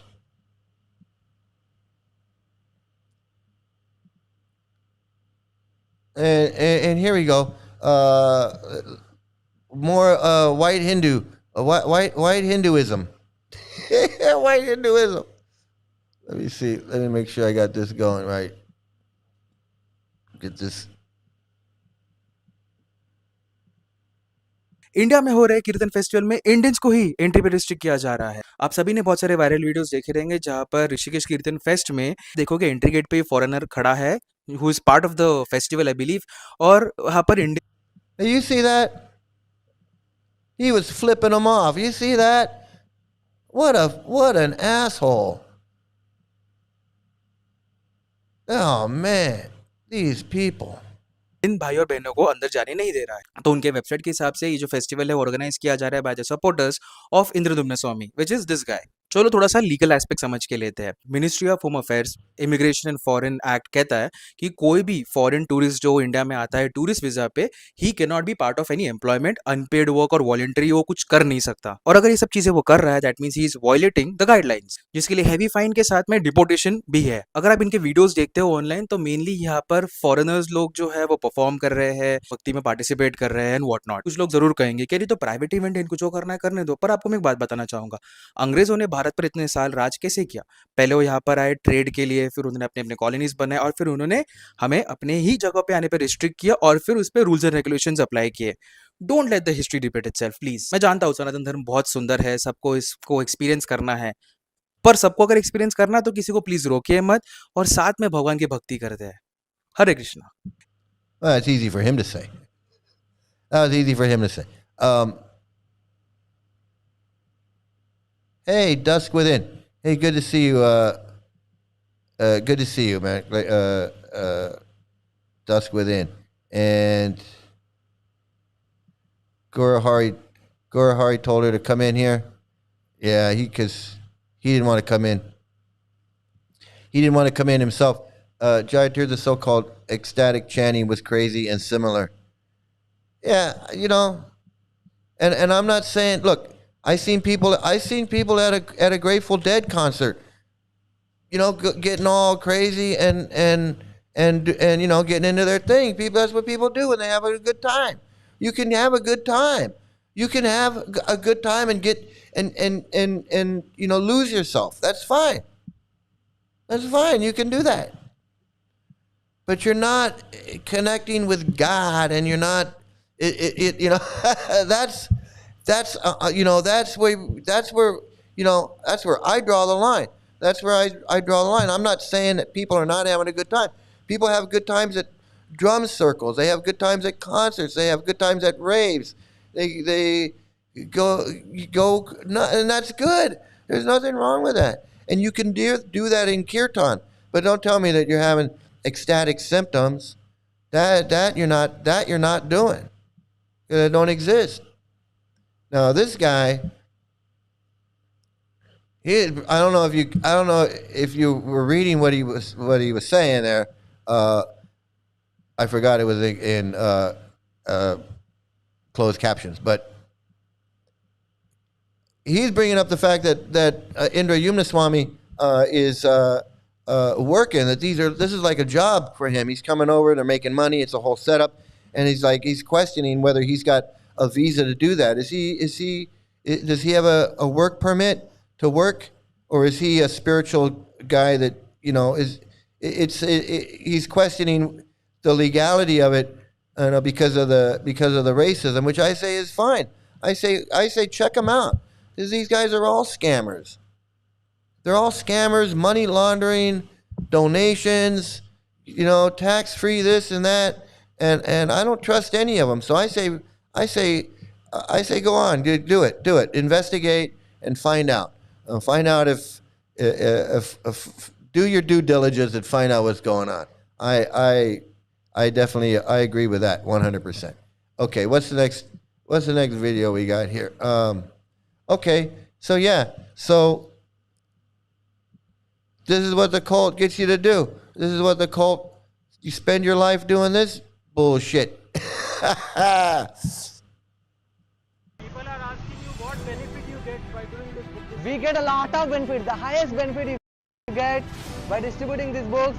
Your piety, जो पुण्य है, भक्ति स्वीकृति है, बहुत ज़्यादा बढ़ेगा.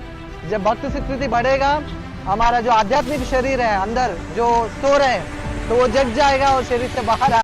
Spoken like a real cult member. I mean, if that's not cult talk, I don't know what is. जो शरीर से बाहर आएंगे, तो आपको फिर से जन्म लेने के लिए जरूरत नहीं पड़ेगा. तो जब तक भक्ति नहीं करेंगे, तब तक ये शरीर में ऐसा वाला शरीर में सोते रहेंगे. ऐसा अनादिकाल तक ऐसा वाला शरीर आते रहेगा. तो बुक डिस्ट्रीब्यूशन ऐसा वाला एक चीज़ है, आपको हमेशा कृष्ण को सच में रहेंगे, सच में रखेंगे. तो I do have empathy. I do have empathy with Lolita. She is a victim, but when she switches over and becomes a perpetrator, when she actively becomes a perpetrator and refuses to listen, she becomes a perpetrator, she becomes an advocate for child marriage, she becomes an advocate for pedophilia, she becomes an advocate for this scamming, life-sucking fake guru, Gorahari, then it crosses over from victimhood to perpetrator. So she is a victim. She's a victim, but she's a perpetrator at the same time. Just like Patty Hearst. When I go back to Patty Hearst, Patty Hearst joined a cult, and the cult made her rob a bank, and she robbed a bank. She got caught. Now, she didn't get away with robbing the bank because because the cult told her to do it. Because she was brainwashed into the cult, and the cult told her to rob the bank. And she's like, okay, go rob a bank. Well, you're guilty. You're guilty of robbing the bank. You're not a victim. You're not a victim at that point. As soon as she entered the bank with the gun, she's not a victim anymore. She's a bank robber. And Lolita, when she decides that she wants to be, when she decides that she wants to be a perpetrator, well, then that's, you've crossed the line. Yeah, I know.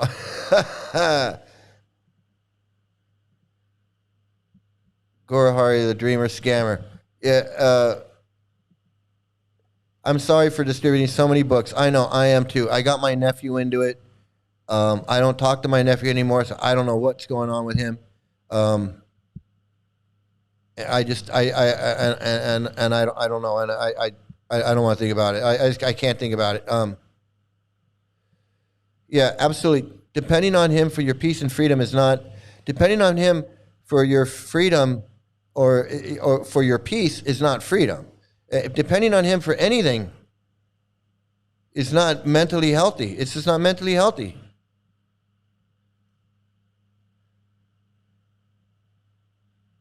She can be subjected to tough love.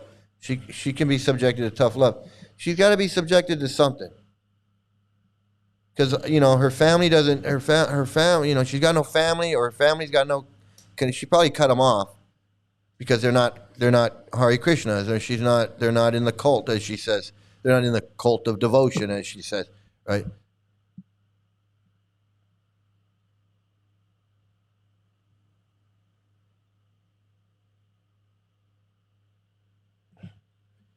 Sadly, some ladies like her are so lonely and brainwashed that she needs someone to talk to, someone who could listen to her. She's alone. She could have better company than girl. Yeah, she could come in here, but you know what? I think she's like spiritually inclined, so she wants She wants this spiritual thing. She doesn't want to just have to think on her own. She wants to follow something. That's what I think.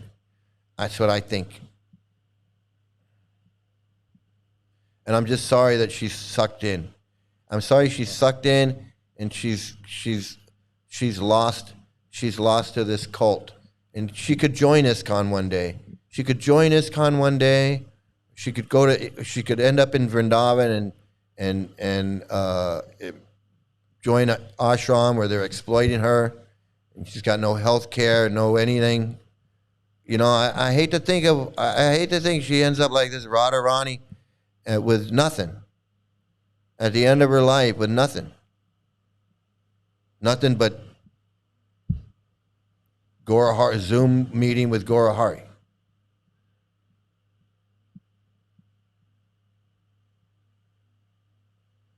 But yeah, it's keep chatting with us, and you'll eventually leave. Yeah. No, I don't know. I really think that he's got her mesmerized. Seriously, I think he's got her mesmerized. I think she's just blinded with this weird love for him. She thinks he's like this white super Hindu guru, and she's the ultimate devotee of his disciple. And I think that's what she wants, and that's like, and there's no getting through. That's what I think. There's no getting through. There's no getting through. But she's welcome to come and listen and learn, and I hope she does. I hope she does come and listen and learn. That's the best thing she could do. If you want to be in touch with Krishna, you must distribute books, and you can experience a lot of happiness, inner happiness. Everybody looks for happiness outside this world, like in cars, in bungalows. There's no happiness. There's no happiness. In nice roads, in nice, beautiful girls or boys, or we find so many, sense enjoyment in this world. But that's not the real happiness. That's not the real happiness. That happiness is only like a drop of water in the desert. But the real happiness it's in the inner self, soul, connecting to super soul. Benefit. Yeah, I don't. And I think I believe that Lolita is the typical devotee in ISKCON. And that's how they think, and they're like, they got their Guru Maharaj. He's my Guru Maharaj. He's giving me Krishna. He's giving me love, and without him, I'm nothing. I'm nothing without him. And that's it. And that's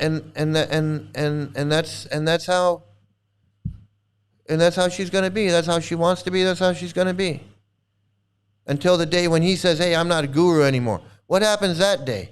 What happens the day when he goes, you know what? I'm done with this. I'm done. He comes to his senses and goes, I got better things to do. I know, real happiness is to run on the street with a big galley dress. And how crazy is that? How crazy is that? He's not happy for sure. He's not. He keeps telling himself. He's telling himself all day long, I'm happy. I'm happy. I'm happy. I'm happy. All right, let me see. I got I got some videos here. Let's get through some videos. We got lots of time here. I want to get I got so many backed up videos. I am so backed up with these videos.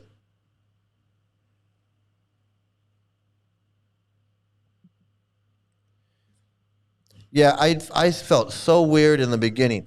In the beginning, I felt so weird. But then, after a couple trips to India and like really getting into it in India and putting on the dhoti and the whole thing, then when I came back, like around, I think 90, like around 98, 99 is when I really got into like being shaved up and dhoti kurta all the time. Like I'd get off work, put on the dhoti kurta, and I'd go to the temple and I would be like doing whatever, talking to people and reading, going in the getting prasadam, coming out, going to the Rath Yatra, going to every festival. It was just always, and just going on anytime the van was going out to Hollywood Boulevard, Santa Monica, Venice Beach, just always going, just always wanting to be there. It was just like, it was a total flip. It was a total flip from like not wanting to do it and being weird about it to like just totally gung-ho with it. And dancing around, I would dance around. I thought it was really cool. Dance around, jump around, like a drum circle. Dance around, jump around. I would get into it. I'm not gonna lie. I would get into it. That was me. That was me back in the day. So I wanted to look at some of these videos that Tim sent me. He sent me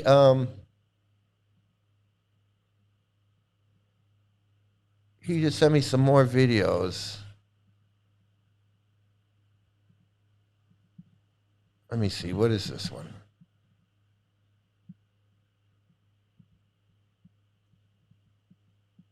What do we got here? Okay. Okay, he sent a video. I wanted to show you this one. I don't even know. I haven't even looked at this, but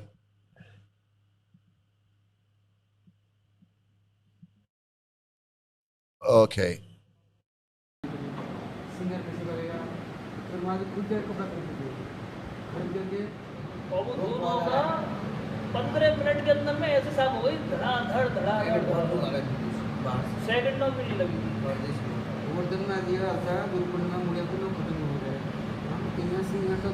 Radhakund में एक पग नहीं चल सकती, इतना भीड़, और गाड़ी से गाड़ी वो बैंड बजा, वो जो आजकल चल गया रात को 2-3 बजे इतना भीड़ है कि यहाँ भी निजामुद्दीन पर कम 4 बजे खूब भर के चल रही है, एकदम भर के.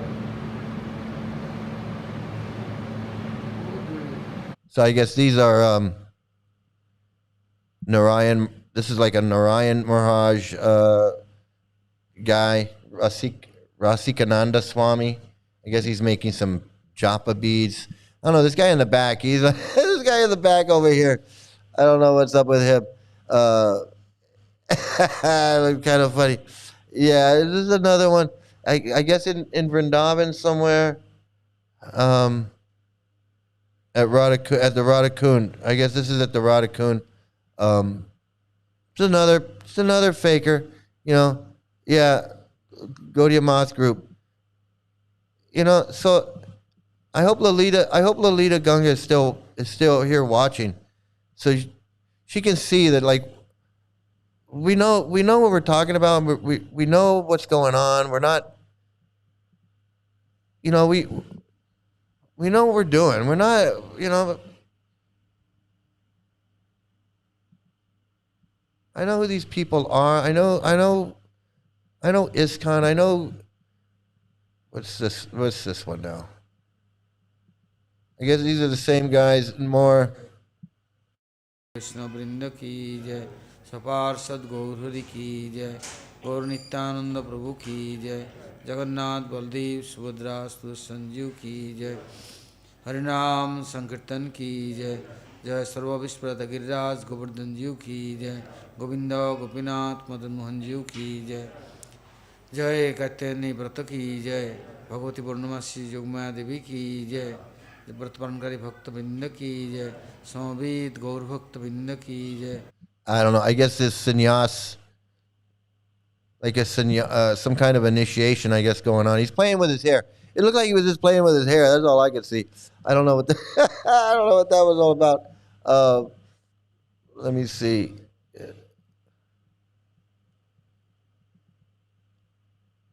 And let me see what we got here from into the Rafale bag here. What do we got here? Of this 3-acre property is an auspicious occasion for the state's Krishna consciousness movement. So auspicious, in fact, that the religion's world leader, Srila Vishnupad, was on hand to oversee the ceremony, accompanied by Alfred Ford, heir to the Henry Ford fortune. 6 months ago, the historic home was in a dilapidated condition. The Haris spent $20,000 restoring the building. They don't own the house yet, but have every intention of purchasing it in the future. It's estimated the house is worth... That looked 100% like a cult. That looked like a cult. The whole thing looked like a cult. The guys looked like a cult. The women looked like they were in a cult. The house, it was all... Hey, good to see you. Thanks for stopping by today. Absolutely. Sika always was a funny and weird thing. Like, what's the purpose? So you don't look like a Buddhist. Buddhists shave their heads completely, and so... you don't want to be. Well, I don't want anyone to confuse you with being a Buddhist. So you leave a little bit of hair. So it's like Buddhist, not Buddhist. I guess that's what it means. Let's see. Let's see what this one is.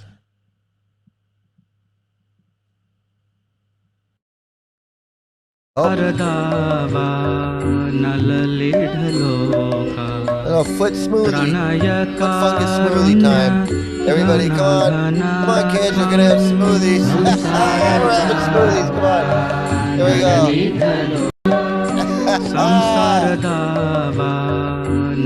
Come on, kids. There we go. Right on the old toes. Yeah, there you go. Yeah, let me drink some of that. Yeah, there we go.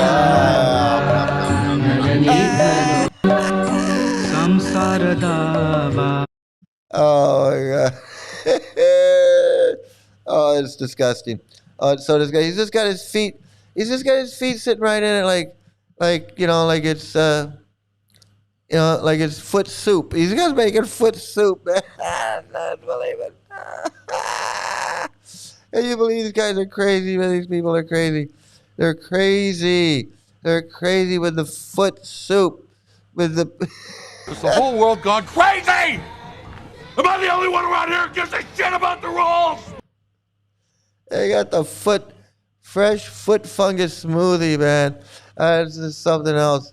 It is just something else. This is something else. I gotta watch it again. Watch it again.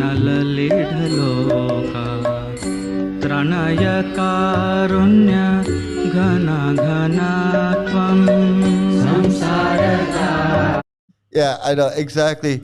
Exactly. They got Kratu Das Adhikari ISKCON Grahasta Guru. Yeah. So a married guy can be a guru, but a woman can't be a guru, but they'll let this married guy be a guru. That's crazy.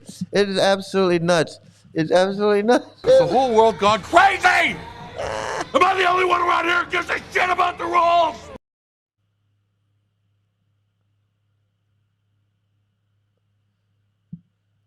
Yeah, they could just yank them up. That's gotta hurt. I don't know. That's gotta hurt. But if you're in your spiritual body, do you have a Sika in your spiritual body? No, you don't have a Sika in your spiritual body. Does not have a Sika. Okay.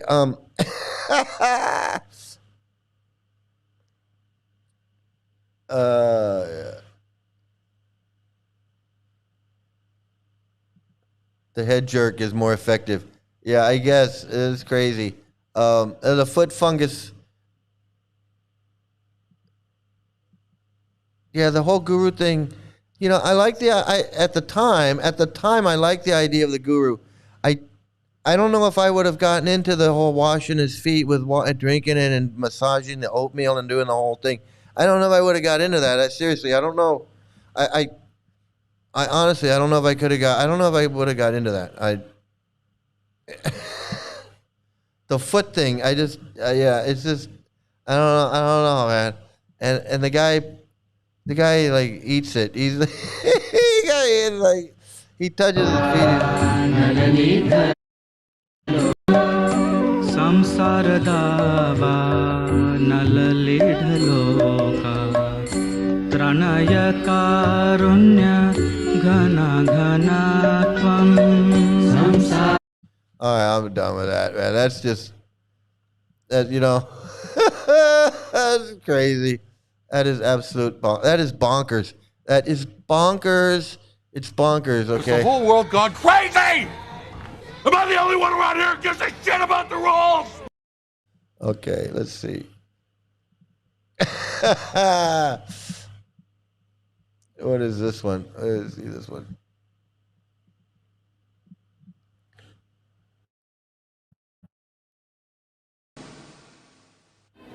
Hare Krishna, Hare Krishna.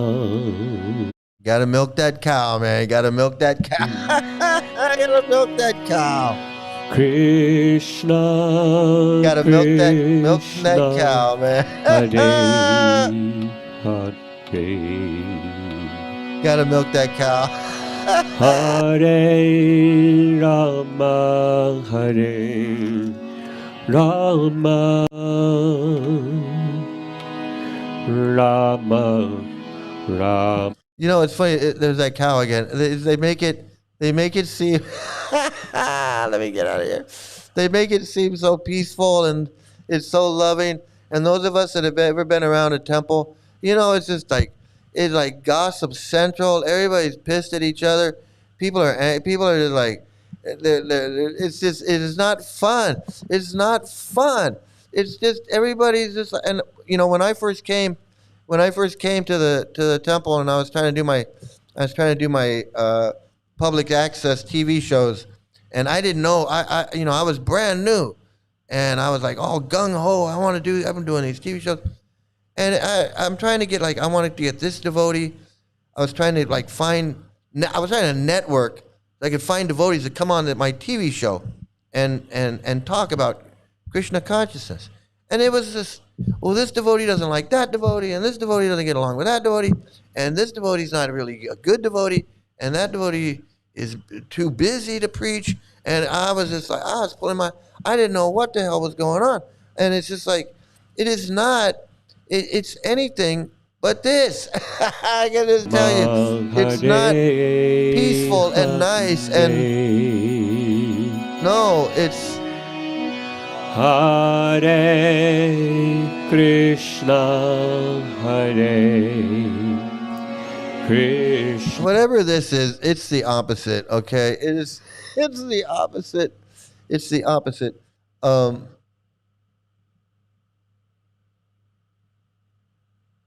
Might as well just lick and kiss his foot. Yeah, I agree. Might as well just stick his whole foot. It's disgusting. How was I ever involved? Yeah, man, I'm with you on that one, man. I am with you 100%.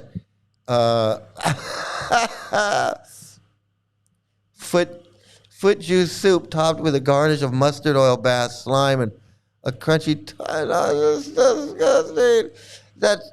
That fungus on his foot, on his toenails, that toenail fungus. Come on, give me a break, man. Don't make me puke. I don't want to throw up, man. I don't want to throw up. Foot juice on a cow patty. Oh, God.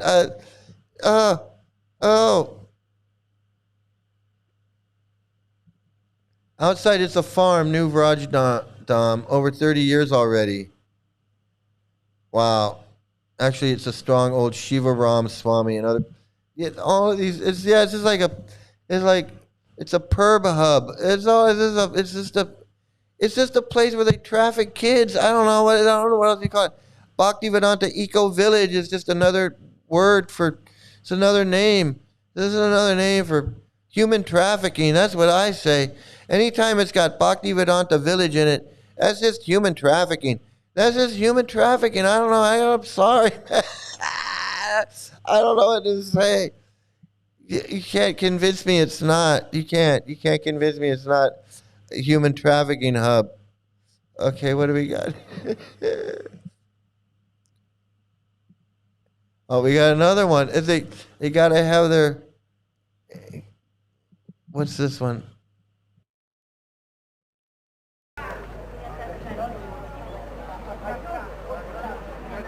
Oh, this is an old one. 1980s Russian food distribution.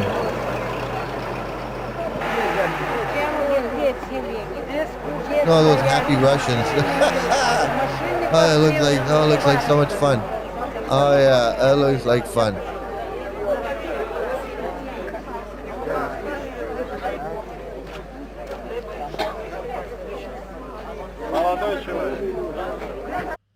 Okay, I can't take this. I can't take that.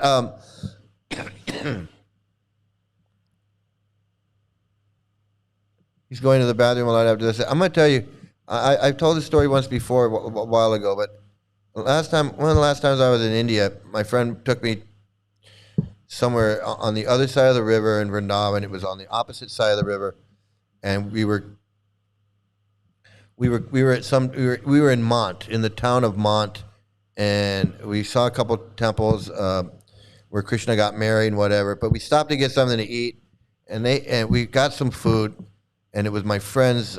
He knew the guy restaurant. It's not a restaurant. It's like a dhaba, whatever it is. And he brought out this food, and he brought me this little cup that I thought was. It looked like sweet rice. I thought it was sweet rice. I thought it was like yogurt, and it wasn't yogurt. And I thought it was. I thought it was. Let me just say, I thought it was yogurt, and it was like the nastiest. It was the nastiest thing I ever had, and I think it was that what they washed the deities with, and I think it's got cow urine, or I don't know what it was in it. I don't even want to think about. I don't even want to think about what it was in it. But I thinking it was yogurt, I just went like, and it was not. It was, and I drank it, and boy did I get sick. I got so sick. Like the next day, it was horrible. Don't ever do that. That's my advice. Is don't ever drink anything in India that doesn't come that you don't open the bottle and you drink it. Otherwise, don't drink it. Just don't do it. Let me see what we got here.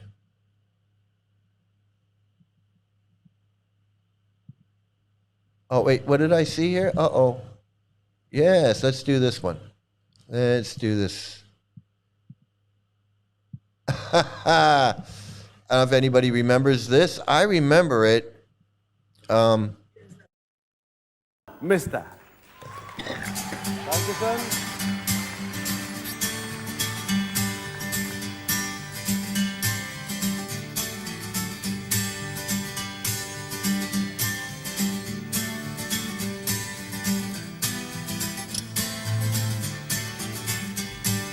From Bombay to Bangalore, all the Hindus know the score. If you wanna live some more, Hare Hare Hare. If you do not take the vow, you can eat the sacred cow. You'll get karma anyhow. Hare Hare Hare. Bow down, mister. Hare Rama, Hare Krishna. Well, this goes to show you that anybody can get sucked into a cult. They don't know what they're doing. Now, you can't tell me that he's a weak guy, or he was looking for something, or he was anything like that. No, he just got sucked into it. He got suckered. He got sucked in. He got scammed. He met somebody. They gave him a book. They told him something. I don't know what the story is. I'm sure somebody knows what the story is, but we all know what the story is. He got a book. He met a devotee, and they put the whammy on him. They told him this, that, put some flowers on him. They love bombed him, whatever it is, whatever they did. And they got him. And next thing you know, he's making a friggin' video or making a song. It's like George Harrison, Boy George. Bow down, mister. We say Radhisha.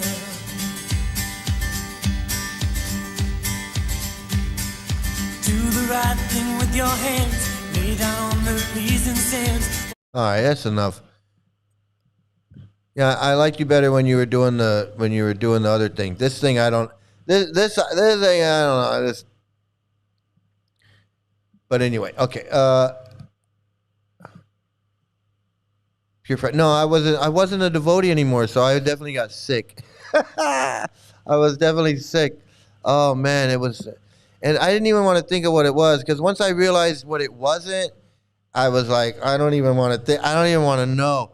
Don't even tell me. I didn't even ask. I didn't even ask what it was. I just drank. I drank a little bit of it, and I just swallowed it, and I tried not to think about it anymore. And I knew. I said, I'm gonna get sick. As soon as I swallowed it, I said, I'm gonna get sick from this shit, and I did, and it was bad.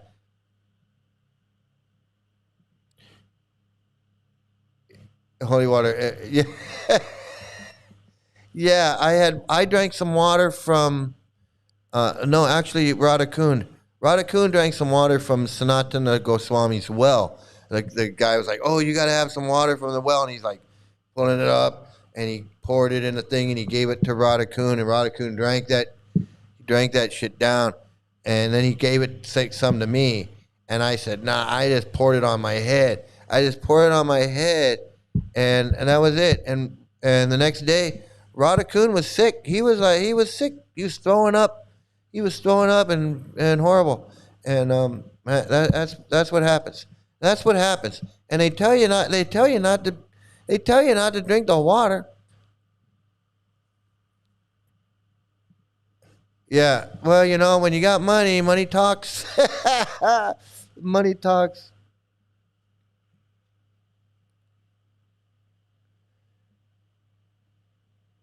Yeah, that was back in the 90s. Yeah, I remember that. That was something else. Okay, I got a couple more videos to go through of this goddamn cult. This friggin' wacky ass, dangerous, wacky, crazy, stupid, harmful, hazardous, traumatic. Has the whole world gone crazy? Am I the only one around here who gives a shit about the rules? No, you're not. You're not the only one. Okay, let's see. About 10 years ago, a religious group called the Hare Krishnas arrived in New Zealand. You may have seen the Hare Krishnas dancing in the street, the men with their heads shaved and the women wearing saris. The religion began in India hundreds of years ago, and although it hasn't been here for long, it already has communities based in Auckland, Wellington and Christchurch. In Auckland, the Hare Krishnas have their own farm as well, and not long ago, they started their own school for the 12 children who live there. Marcia Fleming visited the farm just to see how the children live. The Hare Krishna children learn to chant and to dance. Save that child. Get that child out of there. Save that child. What are you doing? That kid is in danger. What is happening? Almost before they can walk. The community believes worship should be joyful and the day gets off to an energetic start. The children are out of bed at 3:30 every morning to take part in the religious ceremonies. First, there are lessons from the teachings of their god, Krishna, and offerings are made to their spiritual leaders.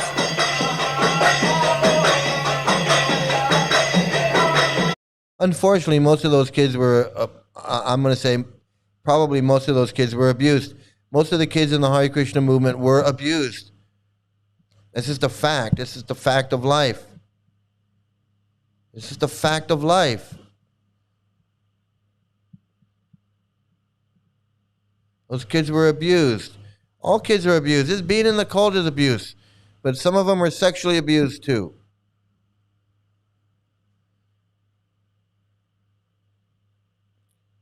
Uh-oh, wait, does this say?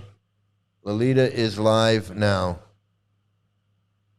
Well, you know, that's the disease. That's the disease. She thinks she's a super white Hindu, and she thinks she's a super white Hindu, and now she's gonna preach, and she's gonna give Krishna prema to someone else, and now she's gonna just keep reciprocating. This mental illness is gonna keep spreading like a contagion.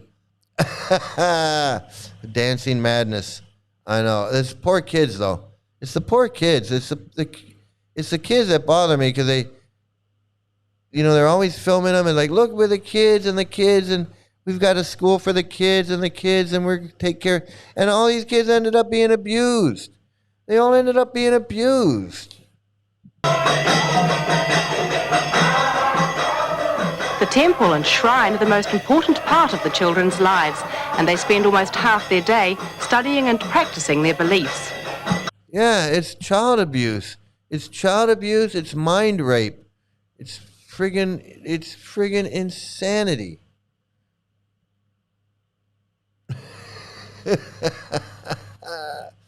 What a fucking nut. I won't watch that. I know. It's crazy. It's absolute. It's. Don. Don. I don't know what to call it. I don't know what to call it when this Gorahari nut passes on his insanity to a woman like that, and then she goes online and she's gonna start doing that. I'm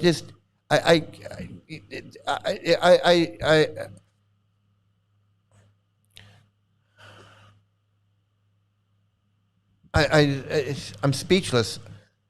I mean, I know she does it, but Has the whole world gone crazy? Am I the only one around here who gives a shit about the rules?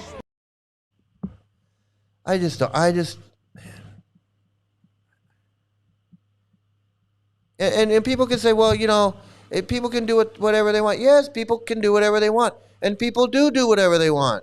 Absolutely. People do whatever they want. People rob banks.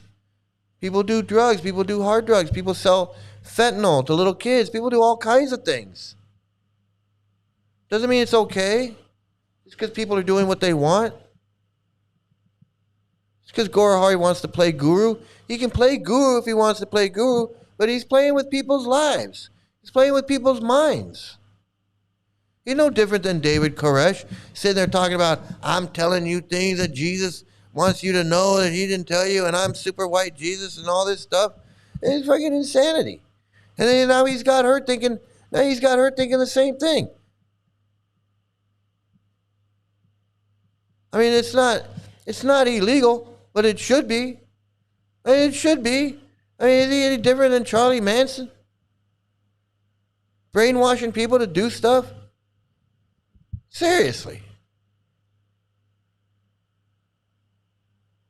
Don't tell me that. Don't tell me we sent her over the edge. I don't want to think we pushed her over the edge. I don't want to think she came in here as like, oh, now she's off the deep end. I mean, she went on Mike's channel and now she's woo. She's like woo woo. It's like I don't want to think that. It's crazy. I know. With lipstick. That's with lipstick, Don. That's with lipstick. That face with lipstick. Oh my God. But we were Lolita at one time. We were all fired up, like that guy said. We were all fired up. We were like, yeah, 4 regular principles, 10 offenses. She's gone with the wind. She's gone with the wind. She's gone with the wind. Oh man, I don't know what to say. I don't know. I don't know what to say, man. I tried to warn her. I tried to help her. I tried to tell her. I gave her nice love. I gave her tough love. I gave her angry love. I mean, I'm not the one that's supposed to fix her. I'm not her fixer, but I wonder if she's married and she has a ring on her wedding finger. Oh, maybe she's married to Krishna. She's singing. And there was a Chinese karaoke restaurant. Oh my God, that's the funniest thing. That is the funniest thing I ever seen. Oh my God, I almost want to, and I'm not going to do it. I'm not going to do it. I'm not. I'm not gonna do it. But you know what I am gonna do? I'm gonna do one more video. I'm gonna do one more video, and here I got this one from Tim. From Tim. Hey Tim, I see you came in. I don't know if I said hey before. I saw you pop in here. Thanks for the videos. Thanks for sending the videos in. Let's see what this one is. Boy in Vrindavan? No. Yes and no.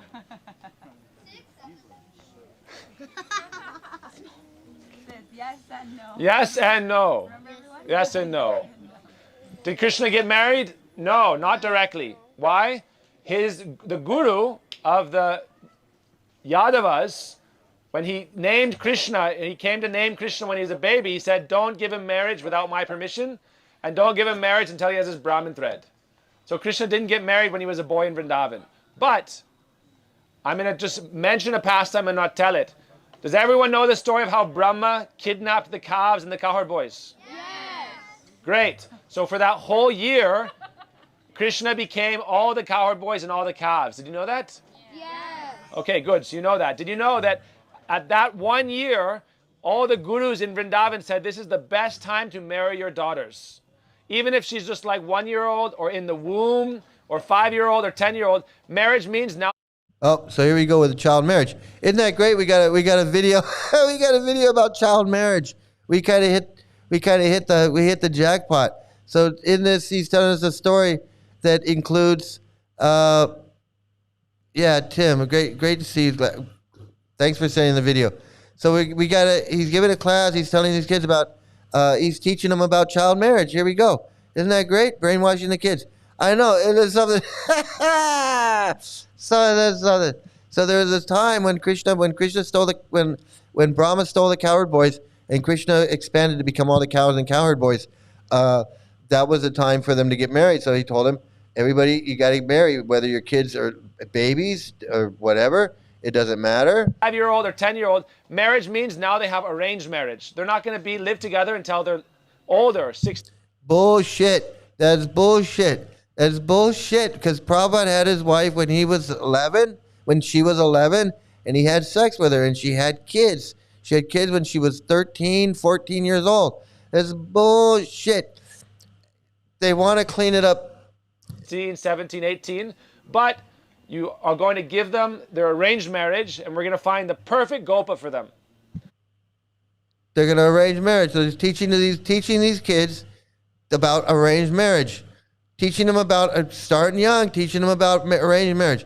Already teaching them about arranged marriage. Thank you, Tim, for sending this video in. Yes, disgusting, and it just goes along with what I've been saying, that they don't have a problem with it. They don't have a problem because it's in their books.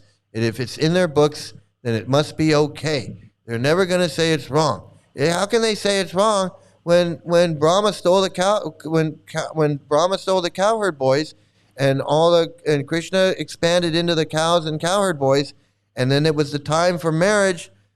During that year was the time to marry all the little girls at 5 or 10 years old. We got to marry them, and that just means arrange. It doesn't matter that there's no. Let's say there's no sex. We're going to arrange these kids to be married at 11 and 12 years old, 10 years old, 5 years old, whatever it is. They just don't get it.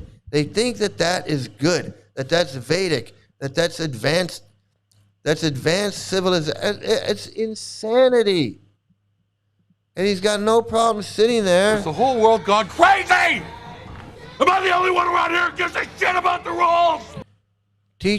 Grooming these little girls that you're going to be married when you're 11, 12 years old. And people want to tell me I'm nuts.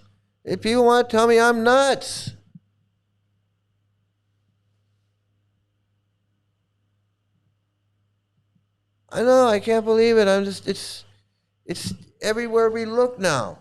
That's what I'm saying. It's like that 3D picture. It pops out at you. if I hadn't brought it, if I wasn't focusing on this and he had brought this up, we wouldn't even pay attention. He said, oh, he's telling the story about the cowherd boys. Heard that story a million times. No, now we hear about the pedophilia in it. It's right there. It's right there. It's right there. Marry him off, 5, 10 years old. And he starts to say there's no sex. I don't believe that. He didn't have sex with her. He raped her. I know he didn't have sex. It wasn't like we're going to have sex. He took her hand and she cried. She cried because she didn't want to do it. She was scared of this guy. He's a big monster. He's a 22-year-old man. She's an 11-year-old girl. He's 22. Come on. It's fucking disgusting. Saffron freaks educating. And he's in Orange. He's not getting married. What does he know about marriage? Why are you even talking to little girls about marriage?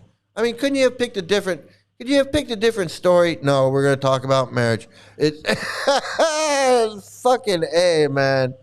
You know, I know. It's I can't get away from it. I thought it was just going to be another video we could make fun of. No, it's got to be a goddamn child marriage video. I told you not to give me a child marriage video after an upbeat song.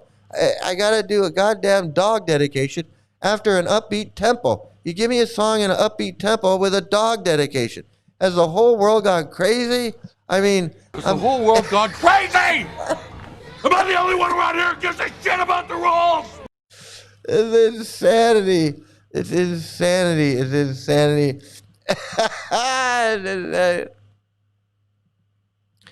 This man should not have taken sannyas. He loves women and now children that are not his.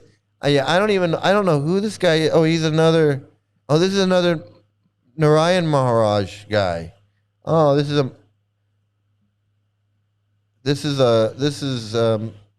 I guess a Narayan guy. Preaching see, and it doesn't matter. They all into this child marriage. That's why I'm saying it's a child marriage friggin' pedophilia cult. Like it's they think they know everything. It's really sad. It's really sad, man. These little girls got to sit there and listen to this. Yeah, he gets to feel superior. He gets to feel like he's better than everybody. Real eye opener for real. Yep, a real eye opener. This one was we're going out with a bang. We're going out with a bang. We came full circle. We started off with a child marriage shit, and then we ended up by chance with a child marriage video where it's in another story about child marriage. Who would have thought? Who would have thought that one would? Who would have thought that would have happened? Oh my goodness! Well, I'm happily surprised. It's kind of sad. It's kind of sad every time we turn around. There's something about child marriage. I mean,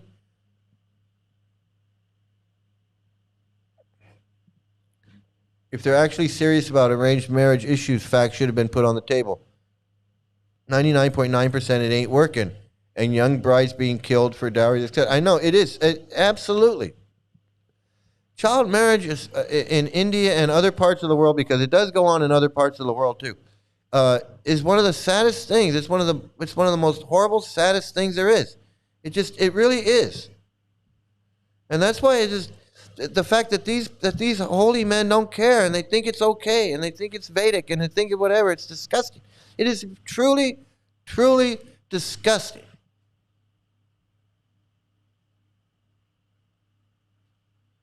I can't stress it enough that these grown men who want to be holy men ain't got the sense to say child marriage is wrong, and we're just not for it.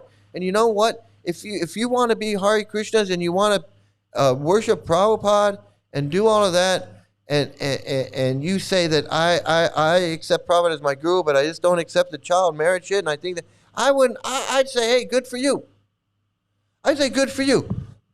That's a good first step. I say that's a good first step. Be a guru, chant your Hare Krishna, and just renounce the child marriage. Is it that hard? Just renounce the child marriage. Just say that I'm not down with that, and I don't want any of my disciples or any of my disciples marrying their children or getting married to children. And that's it. That's all you got to do. That's all you got to do. I would be so happy about that. But they can't do that. They can't even do that.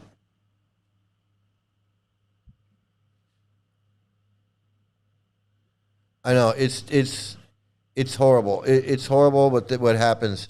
India in that sense, when you start discussing things like that, I really get turned off. And there's part of me that there's a part of India that I like. I like going there. I like being there. I like the rural. I like the old. I like the ancient. I like all of that stuff. I really like that stuff.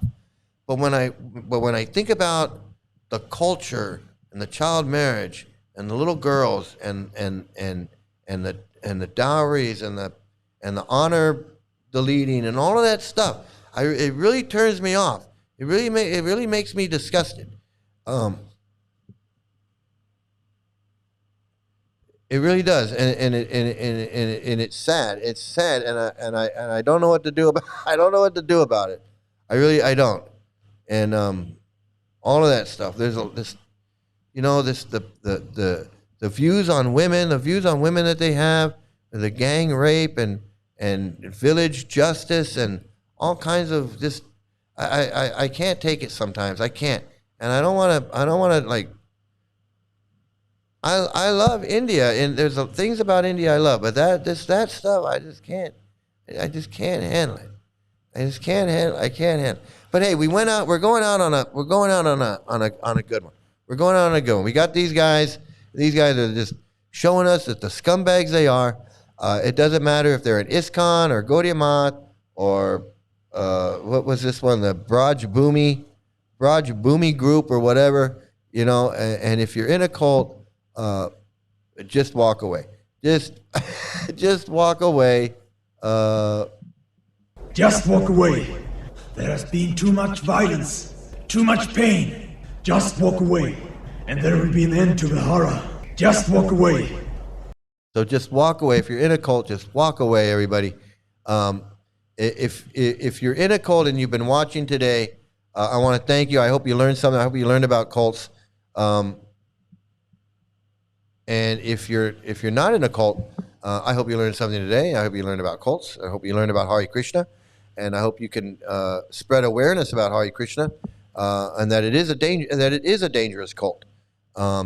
Summertime is coming up in just a couple of months, and I know in North America and around the world, they're going to start in with their Rath Yatra festivals, and they're going to be taking over a city.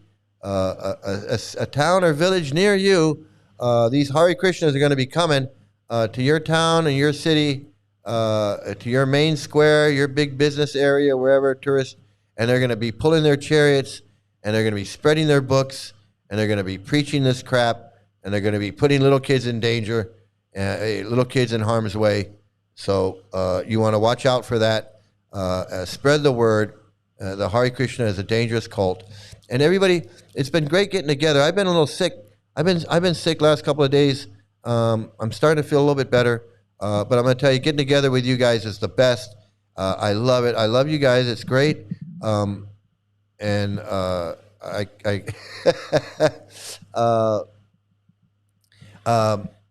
forgot what I was saying. I want to thank you guys all for creating this group where we can all get together and we can chat and we can talk, we can have fun, and we can recover, we can share our stories, and it's just great therapy. It's like great big group therapy. We're like our own cuckoo's nest. We got our own cuckoo's nest going on, and I love it. And I want to thank you all for creating this with me, because it wouldn't be the same without you guys. So I want to thank everybody. I want to thank Don and Fake Human and Weird Planet and Ghana and Eliana, my moderator, and Don again. And then I want to thank Ghana again, and Tim and Rafael, of course, for all the great videos, and Tim for the videos too. And who else we got? And Lalita Gunga for coming in, or not Ghana, for Lalita Gunga for coming in here and sharing your Krishna Prema with us. That was wonderful. I really hope you do get some help. I hope you get away from this guy. And Weird Planet, and who else Who else is in here? And Gura and Gary. I know you guys are Gura Hari trolls.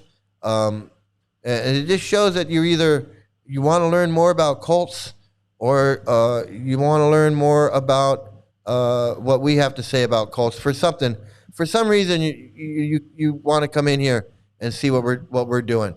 So that's interesting that you're doing that. And then this Anki Factur. Thanks for coming in, letting us know that Lolita was live. I want to thank you for joining in. It's nice to see you here. And who else?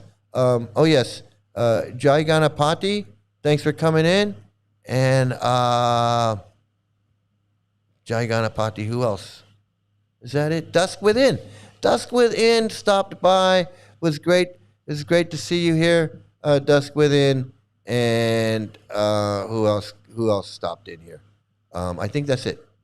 I think we tapped out. Ajay Kujur. Good to see you here. Great. Thanks for stopping in, everybody. I know I missed a couple people. I'm sorry if I missed a couple. But thanks, everybody. This is so much fun. I'm telling you, this is so much fun. And next time we're going to do Spin the Wheel, and maybe we'll read some more Krishna book. It's just great getting together. I look forward to it every time. So everybody have a great day, great night, great morning, great afternoon, great evening. If you're hungry, have a great brunch, and please have some great luck, and also stay out of a cult. And for all of you new people out there watching, this is your chance to see me as a Hare Krishna, which I'm so proud and ashamed at the same time. So everybody, thanks everybody. We'll see you next time. And here I am.